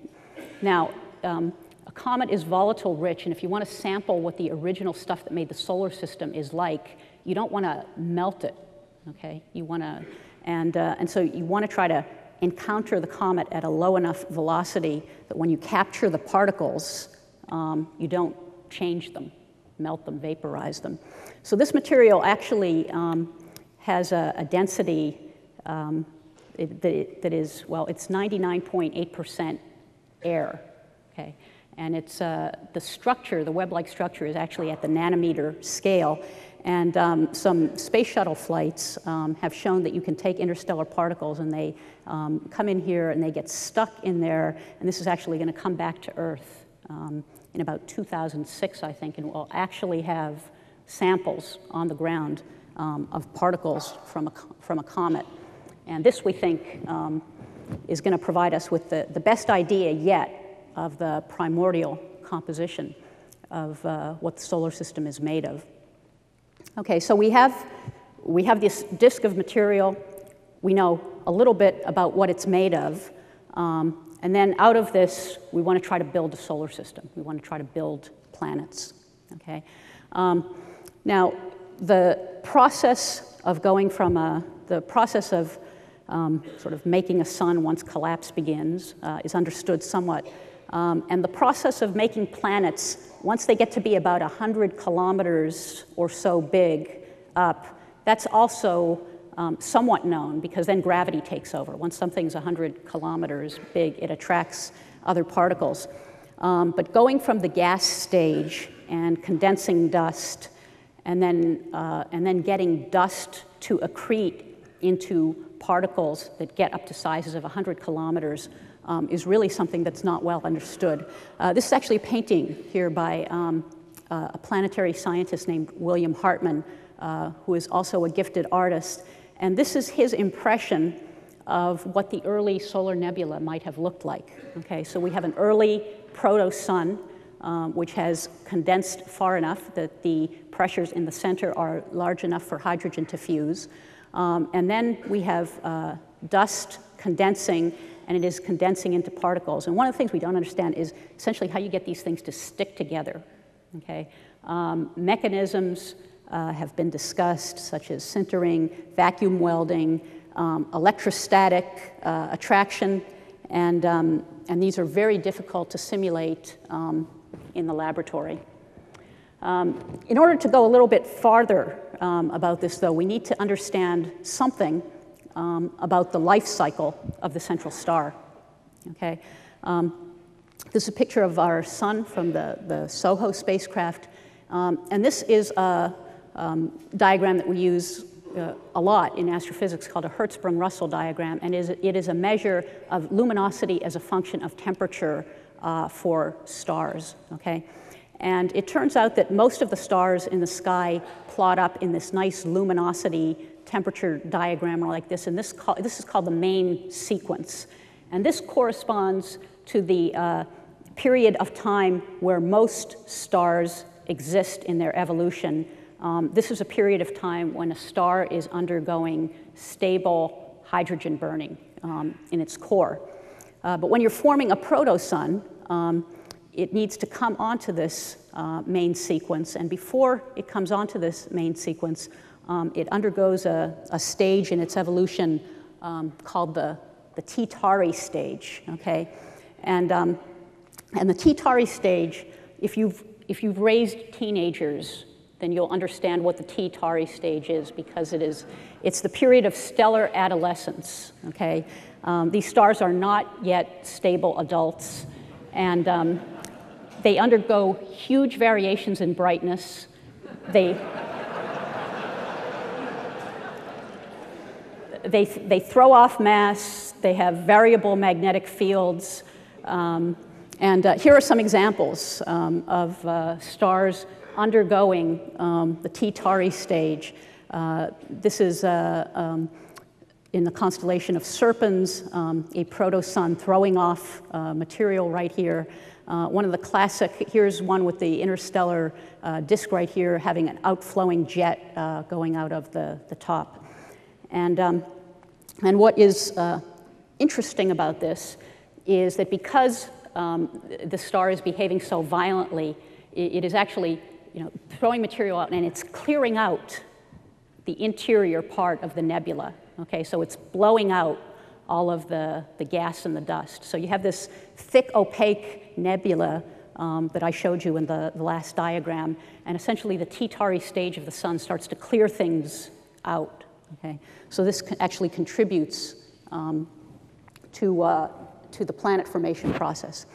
Now, just to show you that the process of star formation, planet formation, is a rather violent sort of place. This is the trapezium. This is in the belt of Orion, Messier object number 42. It's about 1,500 light years away, and it's a very near area of active star formation. And what you find within this is a Hubble Space Telescope image, are bodies that look like this, that look essentially tear-shaped. And we think that these are sort of proto-disks. But what is happening here is that these bright stars, they're just nascently forming. They're throwing out huge amounts of ultraviolet light. And these are, if anybody in here is a fluid dynamicist, these are essentially teardrop forms that are affecting the shape of these, and they're actually breaking them apart. Okay? Now, we have models that say that these forces that are associated with these young stars operate on timescales of 1 million years or less. Okay?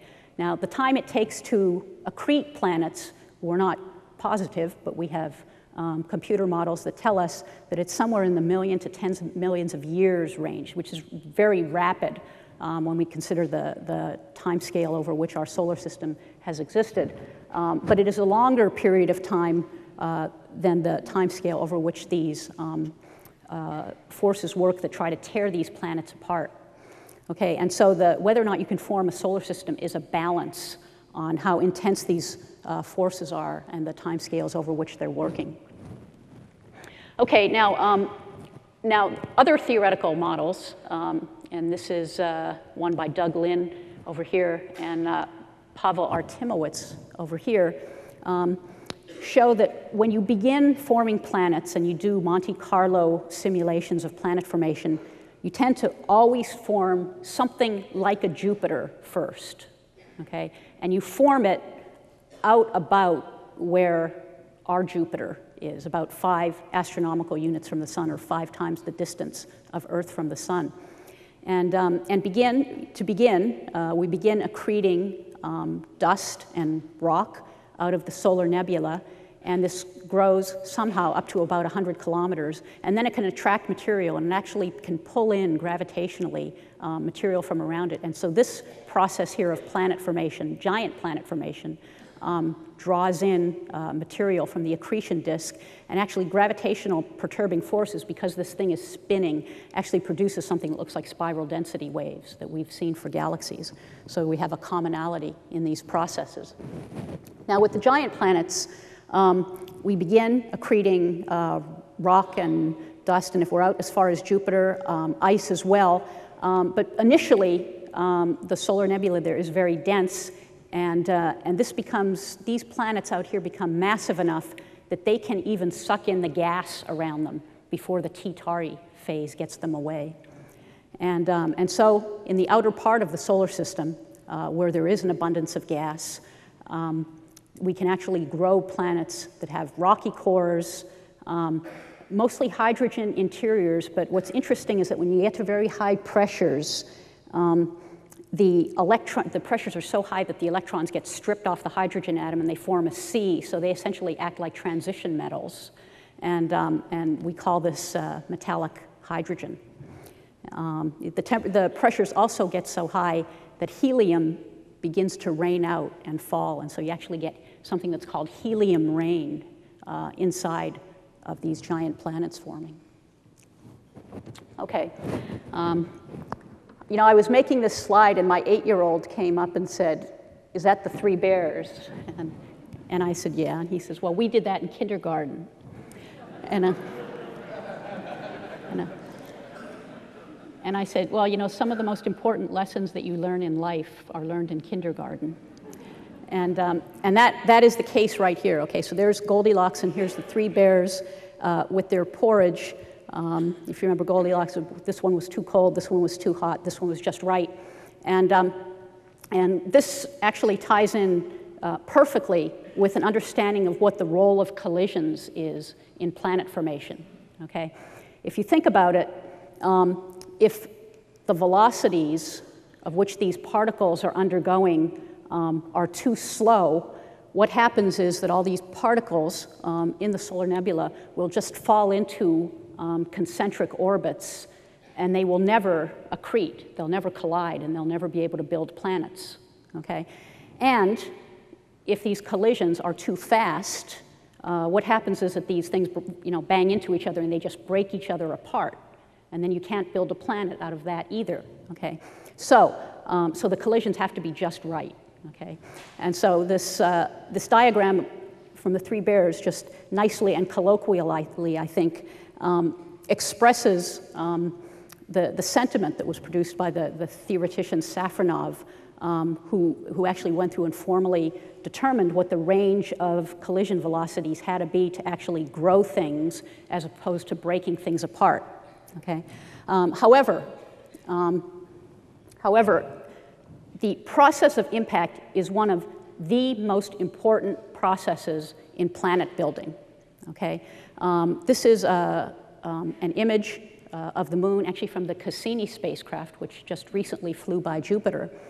And what you can see here is that the surface is pockmarked with many, many impacts. These dark ones here are flooded by volcanism, but these smaller ones here, and the surface essentially is saturated. And if we look at the number of craters per square area over the age of the moon is 4.6 billion years old. What you find is that early on, this body was sweeping up all the junk that was left after the planets accreted, and that all this material in a relatively short period of time by cosmic standards impacted the planets and in fact probably greatly influenced their evolution. So one of the things that we want to try to understand in planet formation very, very well is what is the role of collision in planetary evolution. And I'm going to give you some evidence here that we don't really understand this process very well. This is the asteroid 433 Eros, which is a near-Earth asteroid, and it's the asteroid that the Near-Earth Asteroid Rendezvous spacecraft orbited for a year and then landed on for a year. And this is, by the way, an experiment. My experiment from MIT was on this spacecraft, and this is a diagram of that asteroid. And one of the things that we found is that this asteroid, which is a piece of junk left over from the accretion of the solar system, we expected to find craters all over the place on it. It turns out that this asteroid has on it more boulders than it does craters, okay? House-sized boulders. We've measured the size of these. Here's a good example of one. There are millions of boulders. If you go to the moon, you don't see this, okay?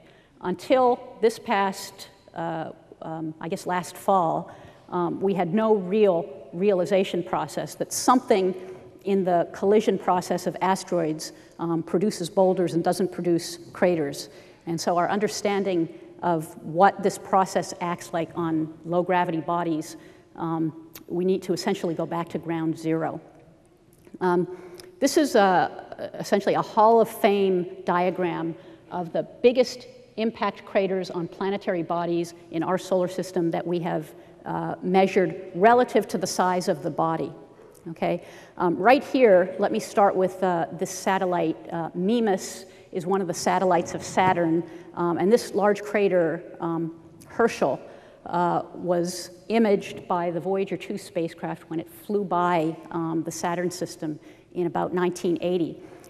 At the time of this flyby, it was believed that Mimas, that Herschel, relative to the size of Mimas, which is about 250 kilometers across, was about the biggest crater you could make on a planetary body without breaking it apart. That if you had a bigger impact than that, it would break it into pieces. Okay. However, we begin to look, this is an asteroid 253 Matilda, which was flown by the NEAR spacecraft in 1999. This is an image of the brightest asteroid, Vesta. This is a space telescope image that was taken by Professor Rick Binzel here of MIT. And here you can see the whole bottom of the asteroid has been lopped off by an impact. Okay, one of the characteristics of impacts is that when they get very big, you get a central peak in the middle because you get the shock wave propagating through the planetary body, and then it generates another wave which unloads it, and everything comes flying back out and excavates it. Okay, here is a divot that takes up about half the asteroid, Eros, that was observed by my instrument on the NEAR spacecraft. And here is a crater that we observed on the backside of the moon. Actually, this was detected in the this hole, this is called the South Pole Aitken Basin, and it's about 7 kilometers deep, and we didn't know about it. It was actually observed by the Soviet Zond spacecraft in the 1960s, and no one believed that you could have a big hole that big on the back of the moon without breaking it up, so the data was dismissed. And here it is now mapped by the Clementine spacecraft, and indeed it does exist, and you can see what its size is compared to the United States. And down here, which is my favorite, is the Hellas Basin on Mars. Hellas is 2,200 kilometers wide, and it's 9 kilometers deep. It is the biggest impact crater that we know of in the solar system. And in fact, the energy that was generated that was associated with its formation, if you converted that to the amount of energy that we use in the United States, it would give us energy in the United States for 1 trillion years. Okay, but if there's anybody from the Bush administration who's considering this as an option, there are definite negative consequences of going this route. So the thing that you can see here then is that we now understand, just from data taken in the last several years, that one can produce impacts that are quite large compared to the size of planetary bodies. And in fact, that these impacts, huge impacts, catastrophes, not only have happened, but that they were actually the rule rather than the exception during the process of accretion.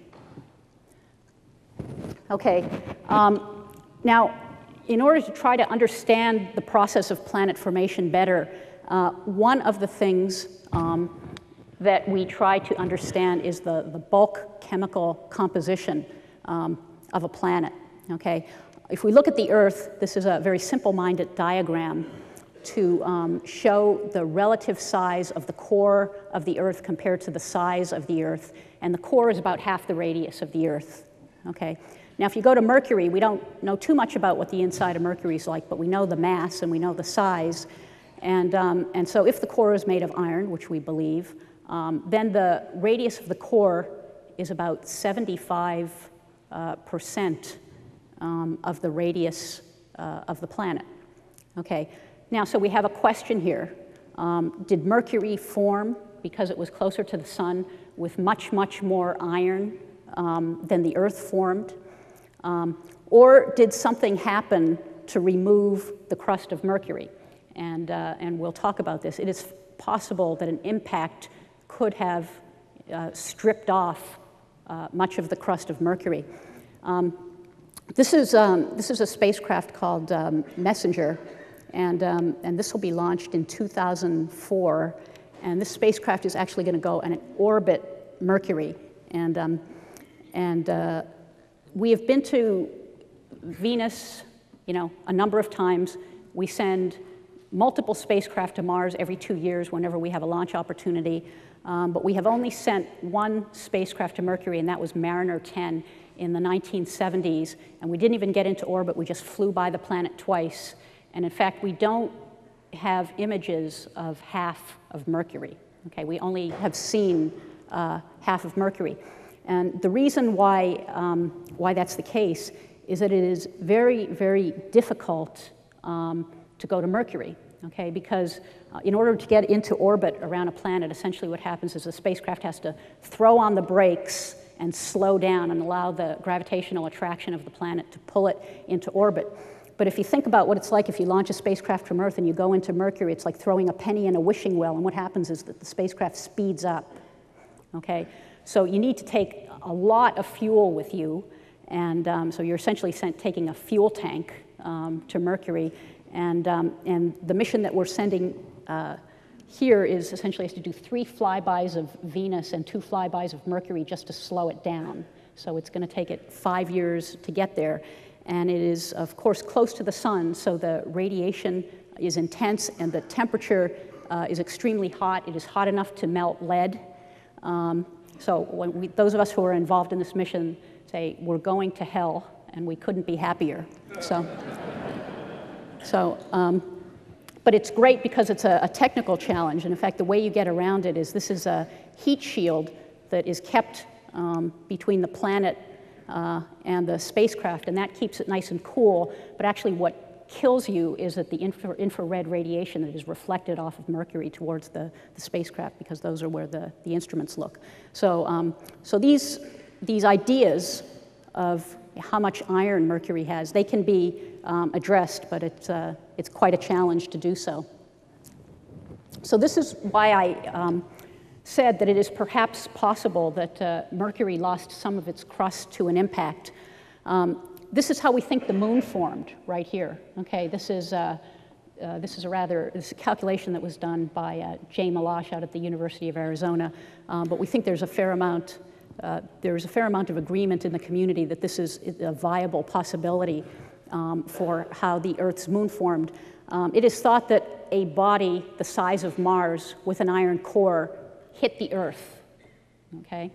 What happens is that it hits the Earth at an angle, and what you see here is the core of the planet wrapping around the core of the Earth, and you throw all this stuff out, and it turns out the moon has no iron, and that was always a puzzle to people, but it turns out that the iron core of the moon is actually part of the core of Earth now, and this is not fiction. We think this happened, or something like this happened.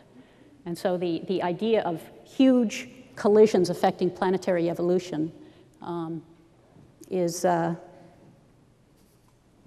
think, has a lot of credence associated with it. Okay, I'd like to spend a couple of minutes here just talking about what's typical, what's an average solar system. We used to think we knew what an average solar system was until we began finding other solar systems, okay? Claude hinted at this a little bit, but this is, we now can detect the presence of Jupiter, well, Saturn-size and larger objects around other stars. And this is, essentially, this is the way we do it. We take a star, and if the star has a planet coming around it, the planet, there will be a mutual gravitational attraction here, and it will cause the star to wobble in its orbit. Now, the kind of wobbles that are detected using this so-called radial velocity method are essentially equivalent to the size of a quarter over 10,000 kilometers. So these are extremely tiny wobbles that we are detecting to see giant planets, okay? And so we have seen other solar systems, and we expected them to be like this, okay? So here's our solar system again, and then we have the 9 planets, and they are mostly in a plane that sort of cuts the sun's equator, with the exception of Pluto, which is a little bit unusual, and Mercury, which is slightly out of the plane. But for the most part, we have giant planets forming out here where all of the numerical simulations told us they should form, and we have terrestrial planets in close to the sun, which are smaller and have gas associated with them. But what you find is that you get Jupiter-sized objects in these other solar systems, and they're all inside, most of them are inside the orbit of Mercury, okay? And they can't form there because there's no gas there, because the T Tauri sun blows it out, And so what we think might be happening is that these planets form out by Jupiter and they migrate in. But if they migrate in, then what happens is they might take out terrestrial planets, okay? And so, so then comes to the idea of habitability and, can there or are there out there habitable planets? And so we then look at the possibility that we have habitable zones here, and we define habitable zones of places where you can get liquid water forming on planets. And we can't detect these planets, but there are plans, these are 10 years down the road, that can actually, will be able to look at atmospheres of planets to look for carbon dioxide and to look for non-equilibrium gases like ozone and like water that would perhaps indicate the presence of life. And I just want to close by saying that, of course, there are plans now to be able to look for these planets and to be able to look for non-equilibrium gases and atmospheres. But we think perhaps that looking for places where there are water are good places to look for life. If indeed we have things like oceans beneath Europa that in fact have life associated with them, we wouldn't have the faintest idea how to detect these beyond our solar system. And in fact, we're not quite at the point where we can detect them within our own solar system. But the stakes are high, and the possibilities are there, and all we need to do is keep at it. And I think that there's a lot of hope for progress on these in the future. So thank you for your attention.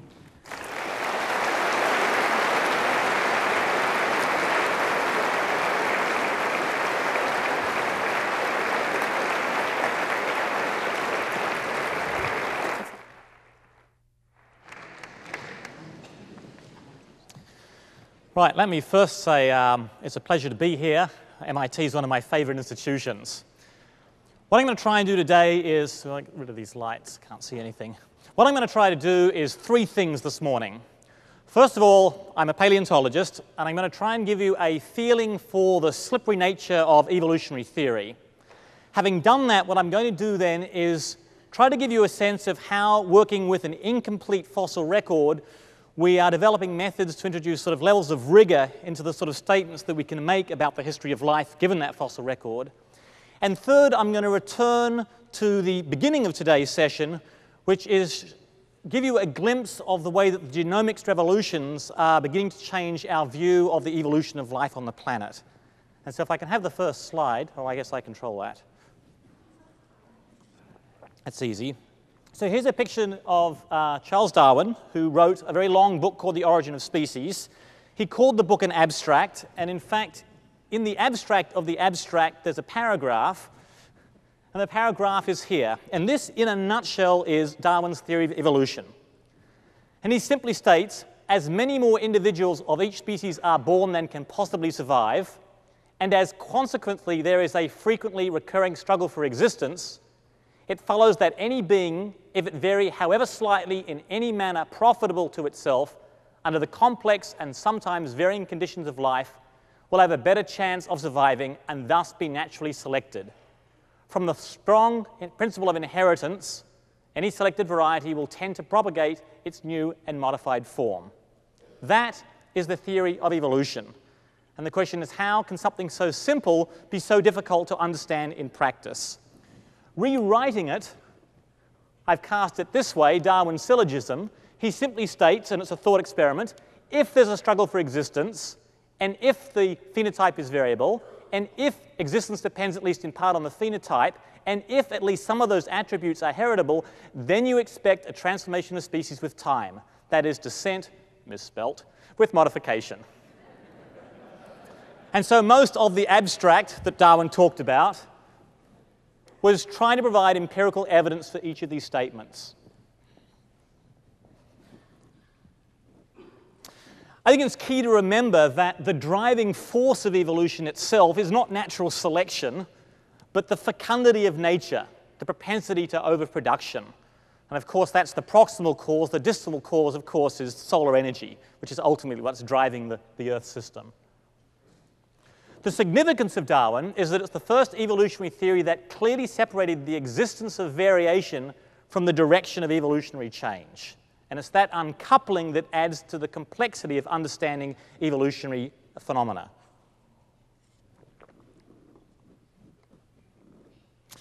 And so I want to try to give you a sense of those complexities and how they operate.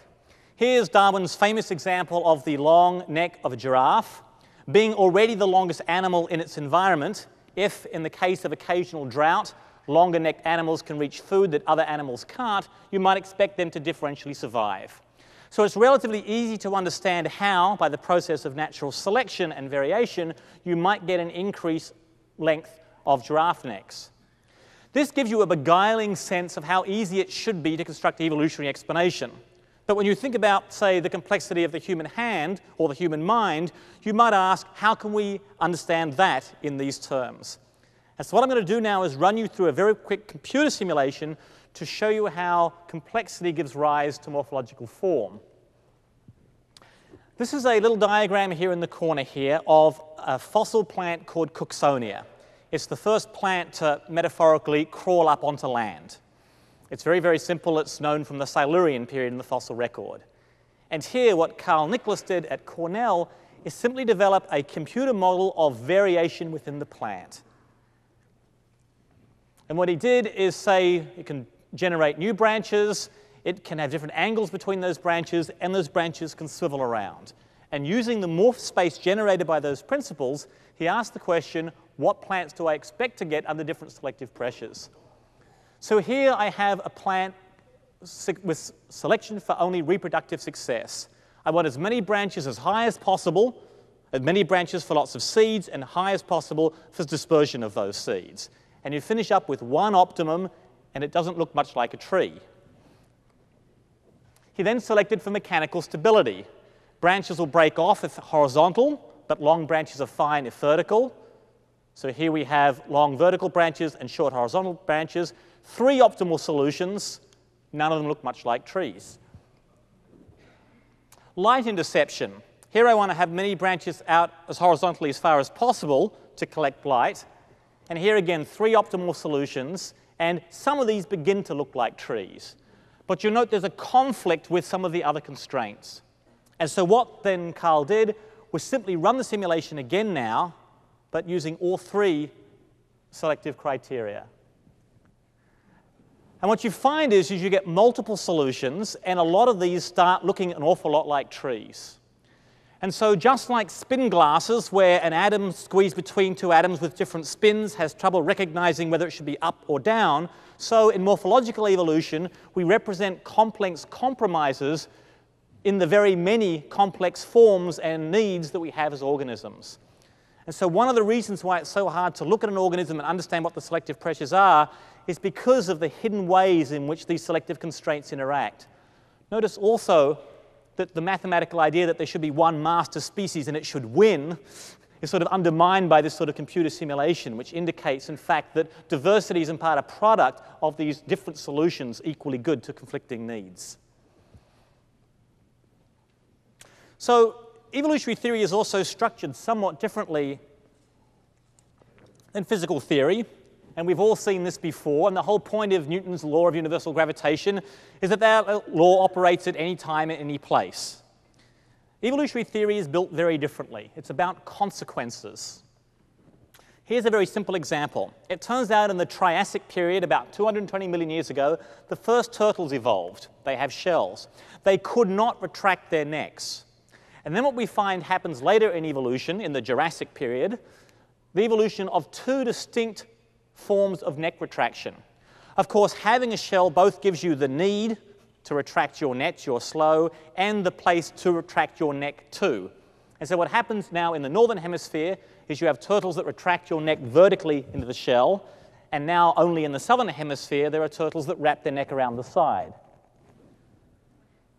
With the extinction of the non-neck retracting turtles, you now lose the capacity to evolve a 3rd and a 4th and a 5th form of neck retraction. They're already committed to one or another way of doing it. And so the point is in evolutionary theory, and it's why it makes it so difficult to understand the future, as well as the past, is that evolution is historically contingent, that is, windows of opportunity both open and close. So you get this succession of opening opportunities and new closing and open and close. So it's deeply hierarchical in structure. In fact, the contingency has reached new levels of contingency. This is a famous diagram showing the extinction of the dinosaurs 65 million years ago with the survival of mammals to give rise to people like us some 65 million years later. What is interesting is the earliest mammals, including the origin of fur, occur with the earliest dinosaurs 225 million years ago. So you have coexistence of mammals and dinosaurs throughout this entire interval here. And to give you a sense of how long this period of time is, it is more correct to show humans with Tyrannosaurus rex than it is to show Tyrannosaurus rex with Stegosaurus. The error in the first instance is 65 million years. The error in the second is about 80 million years. So the dominance of dinosaurs is long. The question is, how do they become extinct? And there have always been two classes of hypothesis. The first is that they should have seen it coming. That is, that biological interaction, natural selection in the narrow sense, was operating. And these take many forms. It got too cold. There's that little mammal there scurrying through the snow. Or perhaps it got too hot. And there it is, hiding underneath the palm tree there. Of course, there's a second class of explanation. That's the catastrophic. And here we have our fried-looking mammals there surviving. And these explanations range from perhaps passing supernovae stars to my second favorite explanation, and a reason why I go to the supermarket.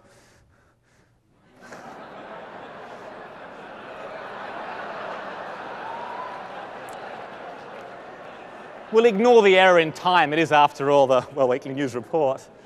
And then my favorite explanation of all.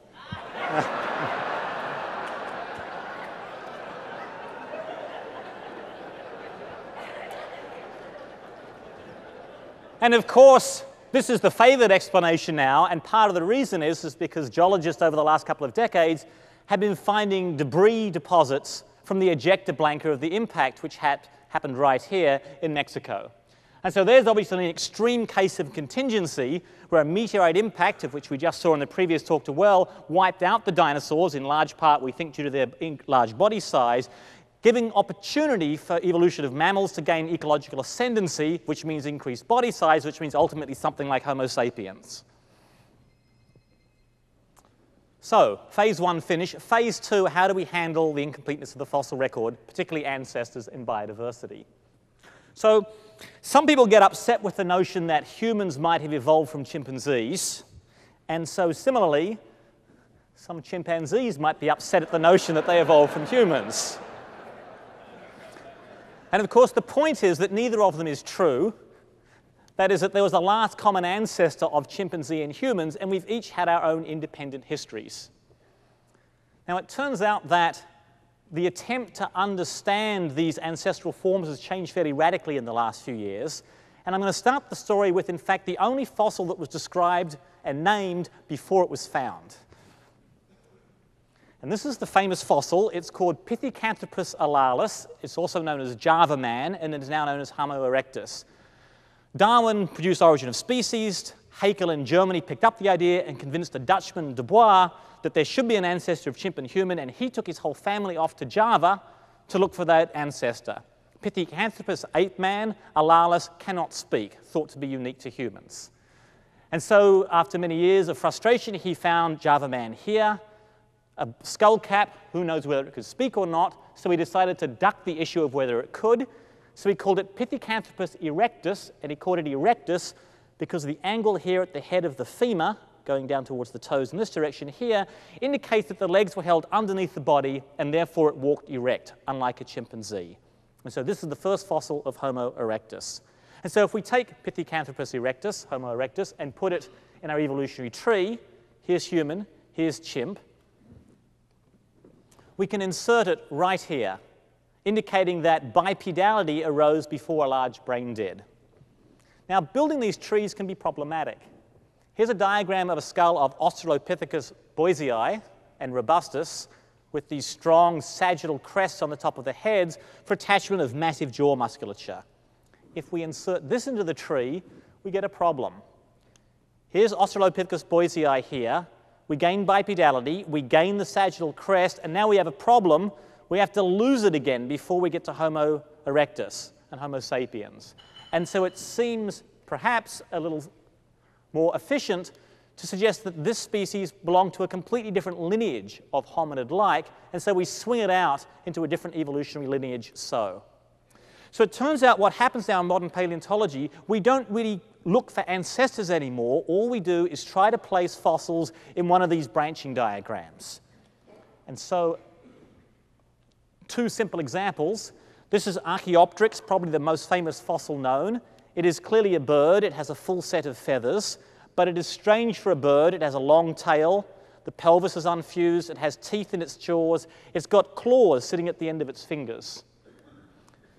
Creationists like to debate whether it's really a bird or really a dinosaur, and from our point of view, we don't mind, because what one does is build a diagram like this. Here's dinosaurs, here's modern birds. We place Archaeopteryx in this position here, and what it indicates is that feathers originated prior to the fusion of fingers, loss of teeth, the development of a large sternum, and a short tail. And so these fossils then help us to order evolutionary innovations, and that's our key goal now as paleontologists. We can ask the question, well, given that we don't even look for ancestors, how likely are they to be in the fossil record? The top diagram is an evolutionary tree, starting with one species and finishing up with 100. And what we've done here is grab just 3% of the fossil species. And you can see that if you just grab 3 species out of all the ones that are sitting in there, you don't statistically expect to see any direct ancestor-descendant relationships. You get a couple of indirect ancestor-descendant relationships, and for the most part, you pick up cousins, or second cousins, or triple cousins. And so, in fact, statistically, ancestors are not expected in the fossil record. And in fact, this 3% I picked for a very specific reason. It looks like that's the proportion of all primate species that ever existed that we have found in the fossil record, which isn't very many. And so, this can be done mathematically, where you can simply plot the relationship as the proportion of the species preserved, the probability of having a direct or an indirect ancestor. And so paleontology has reached sort of, I think, a new level of analysis in the last few years with these sorts of studies. And so now finally returning to Mr. Homo sapiens here at the top, and all these various fossil forms. A lot of the relationships are highly controversial. The material is very, very scrappy. But what I'm going to argue now is by building these cladograms, these evolutionary trees, it's possible to make very strong inferences with very, very little information. And here I'm going to show by just looking at 2 relatively complete fossils, we can get a nice sequence of the events that led from the last common ancestor of us and chimps to humans. The first one is the famous Lucy, known from Africa, with its interned pelvis, with the head of the femur there. And so this leads us to believe that Lucy was bipedal, and we have spectacular evidence of this. Most of you are probably aware, these spectacular fossil footprints that occur in an ash flow dated 3.6 million years ago in Africa, as well as a proto-horse and its foal walking over the same ash bed. And the second fossil is the famous Narukatomi boy at about 1.6 million years, also found in Africa, a relatively complete skeleton shown here. And with just these 2 fossils, just 2, one can draw a diagram from chimpanzee to humans, starting from the last common ancestor, and show that bipedality and a low, broad pelvis evolves first, followed by a barrel chest and long legs, followed by, in us, chin, large brain, and probably language. So the fossil record in its incompleteness is not so much of a concern. I think in the interest of time, what I'll simply do is describe verbally that another issue that we're involved in is trying to understand how biodiversity has changed through time. And I guess it's worth one diagram. This is a diagram showing the number of effectively species from the Cambrian explosion 500 million years ago running up to the recent. And what is special about this diagram is it suggests that we, living today, are in a privileged world. That is a world where there are more species alive today than there ever have been. But there's been something very disturbing, is while this is an accurate description of the fossil record as it is, the question is it an accurate description of the history of life as it was? And what you find is that if you drew a graph, simplified graph of species diversity through time, and you also plot a graph of the geologic map area available to find fossils in for each of those times, the correlation is extraordinarily high. More rock, more fossils. So what we've been doing, actually following the lead from the genomics people, is trying to unify our discipline of paleontology by digitizing and computerizing our entire fossil record into some unified database so that all the data can speak to each other rather than existing as isolated paleontologists. And we've collected in the order of 100 million specimens worth of fossil data. And here's the same diagram showing the species increase up to the recent. We've collected data from just these two time slices. And what we find is that this great diversification that occurs under most ways of measuring diversity just isn't happening. It's staying very, very flat here. And it is possible that there were more species 400 million years ago than there are alive today. This is ongoing research, but it shows the importance of taking a statistical approach to the fossil record rather than taking it literally. That ends phase 2. Phase 3, the molecular genetic revolutions. I argued earlier that evolution is a two-step process. There's variation followed by selection. That's a nutshell of Darwin's theory of evolution, the disjunction between the two. Variation is interesting. It's said to be random in the sense that variants thrown up by nature do not anticipate the needs of the organism. It does not mean anything can happen. And quoting from Darwin, says we are profoundly ignorant of the cause of each slight variation. And that is still largely the case today. So in fact, I like to recast Darwin's theory of evolution in this way, to say that evolution can be viewed as the filtering of development by ecology. Development from egg to adult, of course, is where variation is mediated by.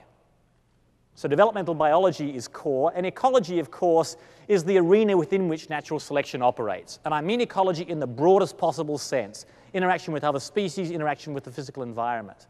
And what is interesting is evolution departments have lots of ecology and virtually no development these days. And so the genomics revolutions are beginning to give us an insight as to where these variants come from. And I want to give you a hint of what some of those things look like. To show that it's extreme importance, here's a diagram of a puppy with a snout here, back of the skull viewed from above, and an adult dog, so the eyes are sitting in here, back of the skull, snout, and a kitten and a cat. And what is interesting in this instance is that, as you all know, puppies start off being very cute with short snouts, and as they grow, their snouts get proportionally longer. But kittens tend to look like juvenile versions of the adults. And if you have no scale bar, it's hard to know whether you have a kitten or an adult cat. If you wanted to evolve a really long-snouted dog, all you could do is take this process and extend it a little bit further. And so, in fact, if you think about it, large dogs have to tend to have long snouts like greyhounds, etc., and short dogs tend to have short snouts, pugs, etc. So the variation exists within the development to give you a wide range of breeds of dogs. In cats, if you wanted to evolve a long-snouted cat, you're in trouble. You don't have the variation available to select upon. So the way development operates has a major bearing on the evolvability of a species. And there are relatively few breeds of cats, for example, compared to the number of species of dogs. But I still haven't begun to explain where that variation comes from, and I'm not going to here. So the issue then is, where do all these body plans come from? The Cambrian explosions, evolution's Big Bang. And we're now beginning to get hints of the sort of genetic mechanisms that might be responsible for these very, very different body plans. And so you can ask questions like, the eyes of trilobites, are they independent inventions, or are they actually essentially the same as the eyes of dinosaurs and of us? So this is the last complex slide. Here I have a fly embryo, front to back. And some of the discoveries that have been made over the last decade or so are beginning to give us an understanding of how embryos are actually constructed. So there are a series of genes called the Hox genes that run along the chromosome. And it turns out that these basically lay down the Cartesian coordinates within which the embryo develops. They define front to back and divide it up into a series of regions which then differentiate differently, producing wings or legs or antennae, etc. It turns out that you have 4 sets of these genes, and so does mouse, and most animals have at least one complete set of them. So it turns out the front to back genetic mechanism in a fly and a human is the same. And so even if you take something like a sea urchin or a fly or a human, you've got the problem of comparing apples and oranges at the morphological level. At the genetic level, you have a common language. And as soon as you have a common language, you can start to formulate hypotheses of mechanism and process. What I'm going to do is look at this one gene here, ultrabithorax, to give you a sense of what these genes do. And it's pretty spectacular.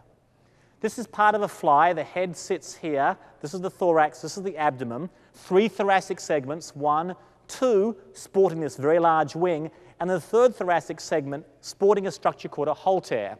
It's a little sphere on a stick that it rotates at really high speed that provides stability while a fly flies. And if you think of a dragonfly, they don't fly very well, and it's because they have 4 wings rather than 2. You knock out the ultrabithorax gene, and if you're lucky, this is what you get. 4 wings instead of 2. Now, what's happened here is very sneaky. What's happened is we have a 2nd thoracic segment producing wings, and we've converted the identity of the 3rd thoracic segment into the identity of the 2nd thoracic segment, and therefore getting wings again. So I've not evolved the halter into a wing. I've simply changed the identity of this segment, so there's now 2 thoracic segments too. But this hierarchical structure of genetic information suggests that major morphological changes may be much easier than was previously thought. And so accordingly then, here is a fossil mayfly nymph from Permian rocks of Oklahoma, about 250 million years old. And here you can see it has wings down the full length of the body. In fact, they're paddles. It lives in the water. And it looks like it may be a relatively simple task to simply turn off the expression of those genes in these abdominal segments here. Hypothesis, we don't know. It gets even more spectacular than that. It turns out there's a gene in Drosophila called eyeless. If you knock out the gene, no eyes. It turns out you can inject it back into developing embryos of Drosophila, the fruit fly. Here's the major eye, and here are these secondary eyes formed here. They've got the lenses, they've got the little hair follicles. They're not hooked to the brain. So it turns out there's one master switch that tells the rest of the eye genes to switch on. And here's more examples of it, showing that even the pigments there. This is antenna, now making eyes instead. This is a developing wing with an eye growing on it. So it's a highly modular form of development. Now what's interesting is you have in yourselves a gene called PAX6 that is the same as eyeless, and it seems to be involved in eye development in humans and in mouse. So if you take the mouse PAX6 and put it into a fly, does the fly recognize it? It's a little bit like saying if I take a Mac disk and put it in a PC, is it going to work? And the answer is it does. This is an eye in Drosophila, but the switching mechanism is from the mouse, not from the fly. And so the commonality of genetic architecture, and this is just the beginning glimpse of it, fairly old papers now, is absolutely spectacular. In terms of understanding the rates at which evolution can occur, genetics is also extremely important. Can, for example, species originate very rapidly in geologic time, or do they have to occur fairly gradually? And here's just a fairly simple thought experiment. On humans that have 3 chromosomes 21 are Down syndrome. And on chromosome 21, there's a gene called ETS2. And on mouse, that gene is on chromosome 16. And if you take a copy of that mouse and re-inject it back into mouse, so the mouse has 3 copies of that one gene rather than its normal 2 copies, this is what you get. Normal mouse embryos, and here you get the mutant mouse with 1 extra copy of the gene, with the domed head and the shortened face and malformations in the neck, etc. Notice it's the same gene, it's just got 3 copies of it. So it's not a new gene, it's not a new protein. The genetic differences are trivial, and yet you can get major morphological changes. So the ability to perform experiments like this is also radically our understanding of morphogenesis. And finally, I want to talk about just these 2 genes here in Drosophila in some of their relatives, the lobsters, etc. This is a funny diagram, I apologize for that. These are crustaceans. The first 3 segments here are the head. And so this here is, our team here is the brine shrimp, sea monkeys that you get at the back of cartoons. This is the lobster here. And it turns out that if these two genes are expressed, you get walking appendages, but if they're not expressed, you get feeding appendages. So it looks like the transformation of one type of appendage to another can be simply controlled by when and where these genes are expressed. And so the take-home message is that it doesn't look like new genes make new species, as we heard in our first talk today, but it looks like it's when and where the same common genes are expressed that's responsible for the differences between us and a fly and a jellyfish. And so what's going to be really critical once we have the sequences of not just the human genome, but all the other genomes, is understanding how those genes talk to each other. What is the wiring within the genetic code? And that, I think, is going to be the great challenge of the future. And so with that, I think I will close. Thank you.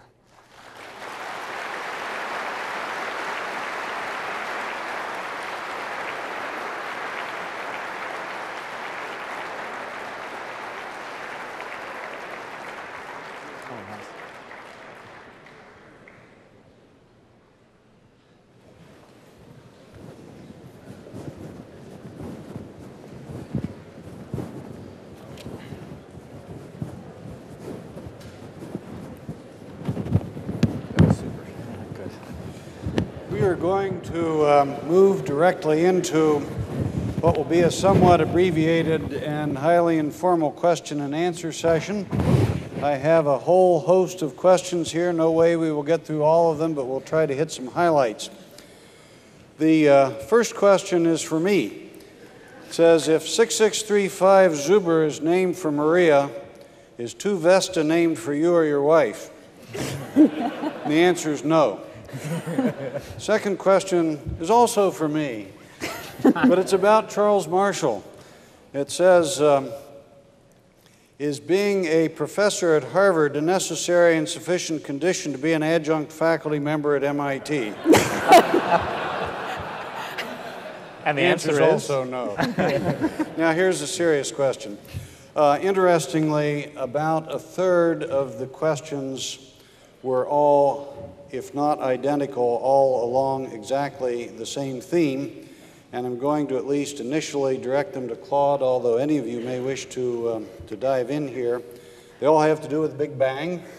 They are all some variant on what existed before the Big Bang. Claude will have the answer to that. What is the size of the object that exploded in the Big Bang? And let's see, there was another one here. Could the seed that perpetuated the Big Bang be a reoccurring event with other such seeds scattered throughout the vast expanse of space? And then finally, there were a few questions that picked up those same themes from more of a religious perspective and ask if anybody had any comments, for example, on intelligent design theory. So, Claude, if you'll handle those. I just remembered a very important engagement that I'm sorry. I have to go visit Stephen Jay Gould. It's a lot hard to know where to begin. It's actually interesting that now, with the level of sophistication that the theory of the Big Bang has achieved, thanks in many ways to Alan Guth and the inflation theory, there are actually some cosmologists who are daring to try to think about what may have happened beforehand. Is this a recurring event? There are papers published that talk about multiple Big Bangs, so to speak, and this one may be just one of many. I think it's fair to say, and of course I'm an observational scientist, an experimentalist more than a theoretician, so maybe it's harder for me to wrap my head around those things. I think it's wonderful that people are starting to think about those. There is, at the present time, I can say, no observational way to discriminate any of those, and so it's still in a highly speculative state. But after all, you know, a lot of the things that we now have very good experimental evidence for were once in the same kind of highly speculative state. So it's very good that we can do it, but I think that that will be a very long time before we have any way of testing one hypothesis against another. Thank you. Charles, giraffe necks are easy, it says. What about elephant trunks as an example of a complex feature with no selective advantage until surpassing a certain threshold? Any comment on how one might think about such issues? Yeah, it's a good question. It runs to the question of intermediates and the need to have some degree of functional continuity as you evolve intermediate forms. There are other species out there, such as tapirs, that actually have somewhat long noses that are floppy. And so the question is, obviously, you're not using that for sort of moving objects, but it may be, in fact, still be able to sniff things out better.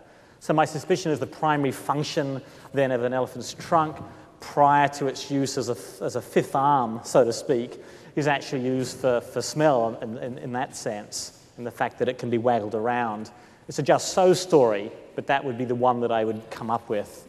But it does raise the interesting issue, which is if you look at the number of genes that are responsible for the difference between modern wheat and its last common ancestor in the natural environment, it turns out they look like there are about 5 genes involved.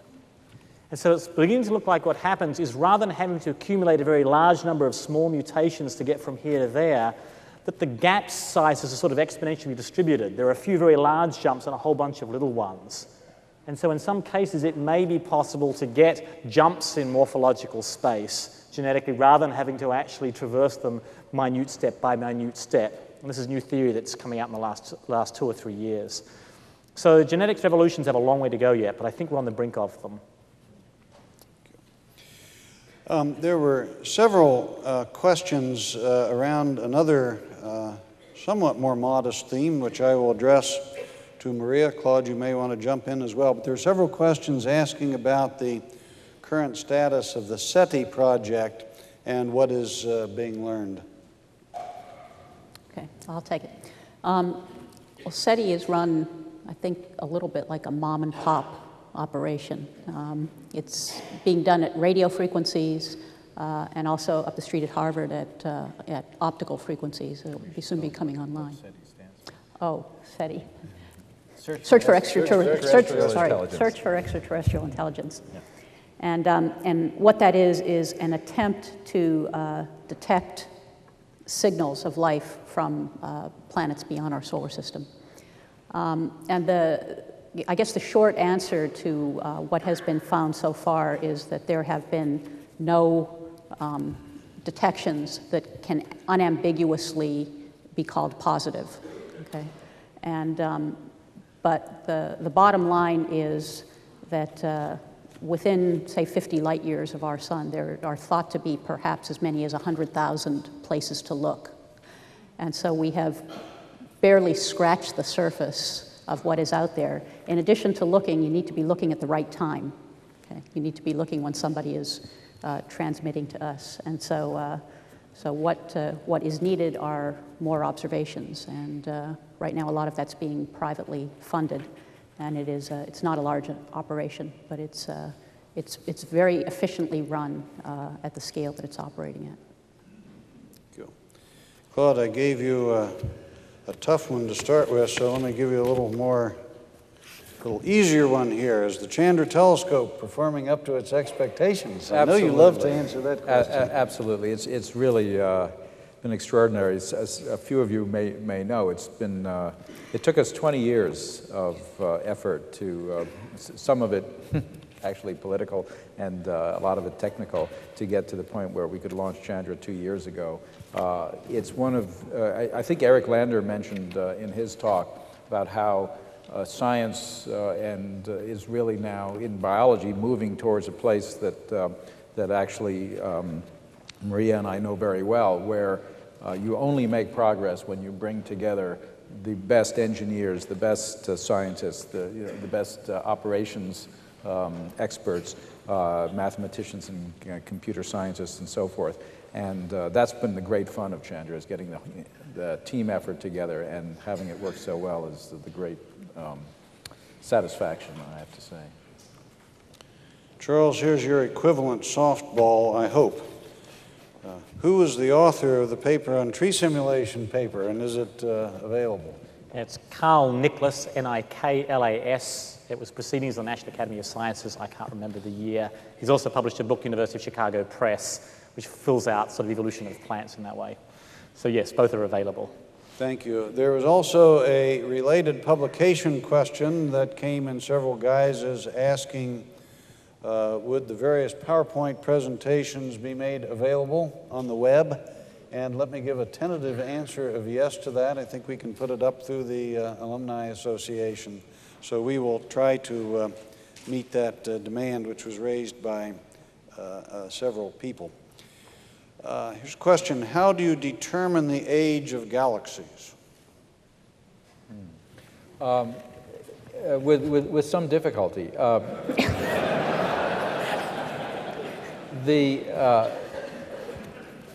In many cases, one can determine the age using something that Maria was talking about. She talked about how stars form and then go through their lives most of the time, well, after they get through adolescence, through their adult lives. They change subtly during that time, and we have a very good way of understanding how their observed properties will change. So when you look at just as you could do for a population of humans, when you look at you take the average of their characteristics, you can get a reasonably good idea of how old the stars are in those galaxies. Then there are some cases where we think galaxies, two different galaxies will come together and merge, and we can see that happening. That, of course, confuses things quite a bit. But at least that first is one good way of getting a sense of the age of galaxies, of a given galaxy. This one addressed to Maria Zuber. What do you think happened on Mars to have caused it to lose its atmosphere? And do you think the same thing could happen on Earth? Good question. And if so, when?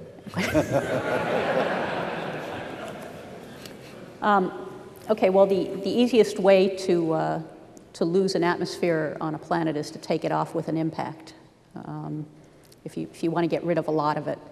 And that could well have happened on Mars.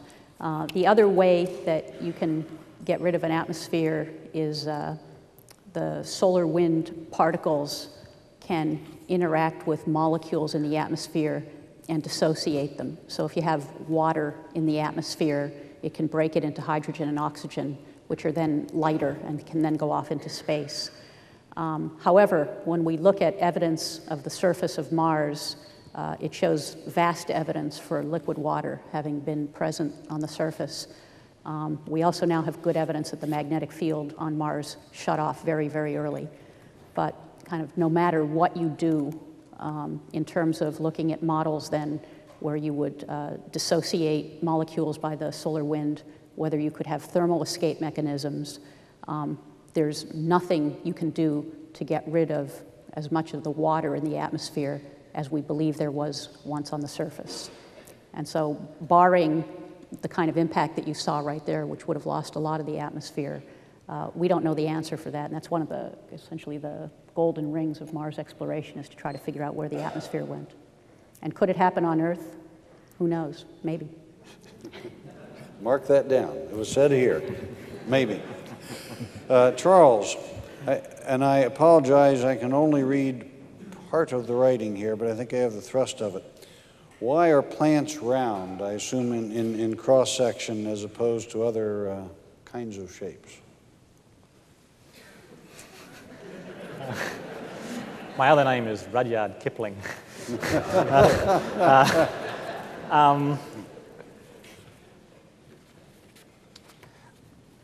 It's almost certainly just a structure of mechanical engineering, and the fact that plants aren't moving and that the stresses that they're receiving from the environment are sort of from all possible directions. And so in some respects, if you need a cause of symmetry breaking, and if you're an animal that's a plant in this case that's sitting in one place with winds going in different directions, then there is going to be no mechanism of symmetry breaking in that sense. So I suspect it's a fairly simple answer like that. Sounds plausible. Yeah, sounds plausible. Right. Here's again, a question that came in multiple forms. Claude, you might start. Maria, others may want to chime in. Can we yet tell if there is a limit or boundary to the universe? And then once you've answered that succinctly, the corollary question, does the universe have an edge or boundary? If so, what's on the other side? Well, Congratulations. this is a question I actually get asked frequently, and I've yet to come up with a succinct answer, so, but I'll try again. First of all, there is an effective observational boundary, which I think is easy to understand, and that is the fact that light travels at a very finite speed, and we think, I mean, it's a large speed, but it's still finite, and nothing can travel faster. And that means that there is a limit to the universe that we can see and we can know, or that could in any way could have sent, could have communicated with us, even metaphorically, in terms of transfer of information or transfer of material. And that is the distance that light can travel in the age of the universe. Anything beyond that is something that we can have no connection to. Now, the other part of the answer, though, and in a way I could stop there, and that would probably be the easiest thing to do. But the other part of the answer is that, unfortunately, the expansion of the universe is not quite the same as the expansion of, say, you know, I don't know, a souffle in your oven, because in the case of the universe, we're talking by definition about everything. That is the universe. And so the universe is not just the material, but it's also the space-time, the four-dimensional space-time in which the events of the universe unfold. And so when we're talking about the expansion of the universe, we're actually talking about a stretching and an expansion of that multidimensional space-time. And that is something which in fact can occur without having a boundary and without having any other side to it, anything beyond its edge. And if people want to pursue that discussion, you'll find me out in the lobby after the question session is over.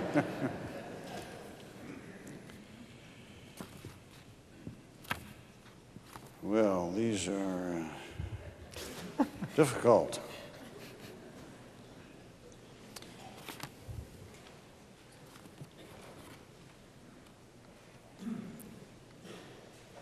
Here's one that was addressed to Dr. Gould, mistakenly. Did you choose to be on The Simpsons? You don't have to answer that. I think I can answer that one. The answer is yes, since it was his voice. Unless he speaks in his sleep and is taped unknowingly. One of my tasks is to keep us pretty much on schedule because we have to do some moving around and we want to be fair to the wonderful opportunities in the afternoon. And so I'm going to ask one question here of each of our speakers, which may be the wrap-up question. It was indeed addressed to all speakers. And the question is, what do you think the most important one or two questions to be answered in your fields are? And would you like to start with that, Maria? You actually mentioned one just a minute ago, I think. But. Okay, well, certainly the question of life is one, but yeah, I think just the commonality of the origin of planets. I mean, there's the question of did life develop, and when I get asked about that, I usually give the answer. No matter what the answer is, it's remarkable. Because if you look at the conditions for life being water and an energy source, and some lower level elements, you get that in a lot of places. So taking that point of view, you ought to find life everywhere. But if you take the answer to the question turns out to be it only occurred here, then that's telling you something remarkable too. And so I think, in the work that we do in our field, what we try to do is a basic characterization of what's there, and is it unusual or is it common? And it's a very difficult question to answer, but I think that pervades quite a bit of what we do for that reason. Thank you. Very thoughtful. Claude?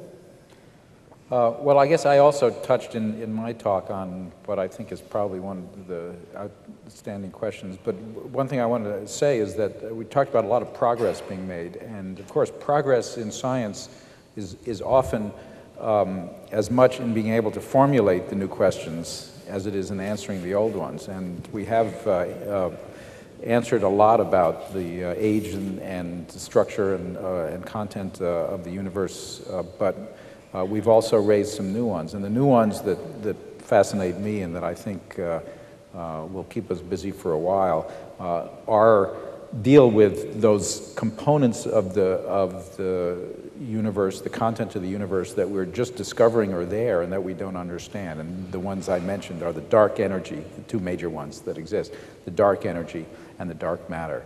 Right now, they're what I think Eric Lander referred to as the clever, inventing words. They're not very big words, but inventing words to hide our ignorance. And we need to uncover those if we're going to really make progress. Thank you. Charles? I guess one of the fundamental questions in all science is how things come to be, and particularly using a language of science is sort of what are the mechanisms by which things come to be. And in some respects, initially the world was just there by God. It was a machine to be understood by us in a philosophical sense with Plato and Aristotle. With Kepler, etc., we see a characterization of the machine, but it isn't until we get to Laplace that he starts to talk about, well, how do you actually form solar systems? The next great revolution, once we've talked about how do we form stellar bodies, how do we form the Earth, James Hutton and Lyell, where do rocks come from, the fact that there are processes responsible for that. I think the third great revolution was Darwin. Where does species come from? And now I think the fourth and the fifth that are happening together, the fourth most important in my field, but I think the fifth, is where does morphological form come from? Just taken for granted by Darwin, and that's the realm of genomics and developmental biology. And then I think just behind that, from a mechanistic basis, is where does mind and consciousness come from? Neurobiology. And so I think those last two questions are the great rich ones that I think we're on the verge of, and institutions like this are right in the middle of. Origin of morphological form and consciousness. Thought, mind. Well, thank you very much. The last two cards I was handed were answers rather than questions, but they were answers to another one of the great questions of the universe, which is how do we get to lunch? And lunch is going to be in the Johnson Athletic Center, and most of you think that's a very short walk, but that's because you're not aware of the construction fencing that is on the campus. So there will be people to guide those of you, most of us I suspect, who are going to walk over to Johnson. Just go out the front door as always. There will be people to point the way. But we also will run a shuttle bus for any of you who prefer to have a ride over. And my understanding is it will board over in front of McCormick Hall. So either way. But please join me in thanking all three of our panelists this morning.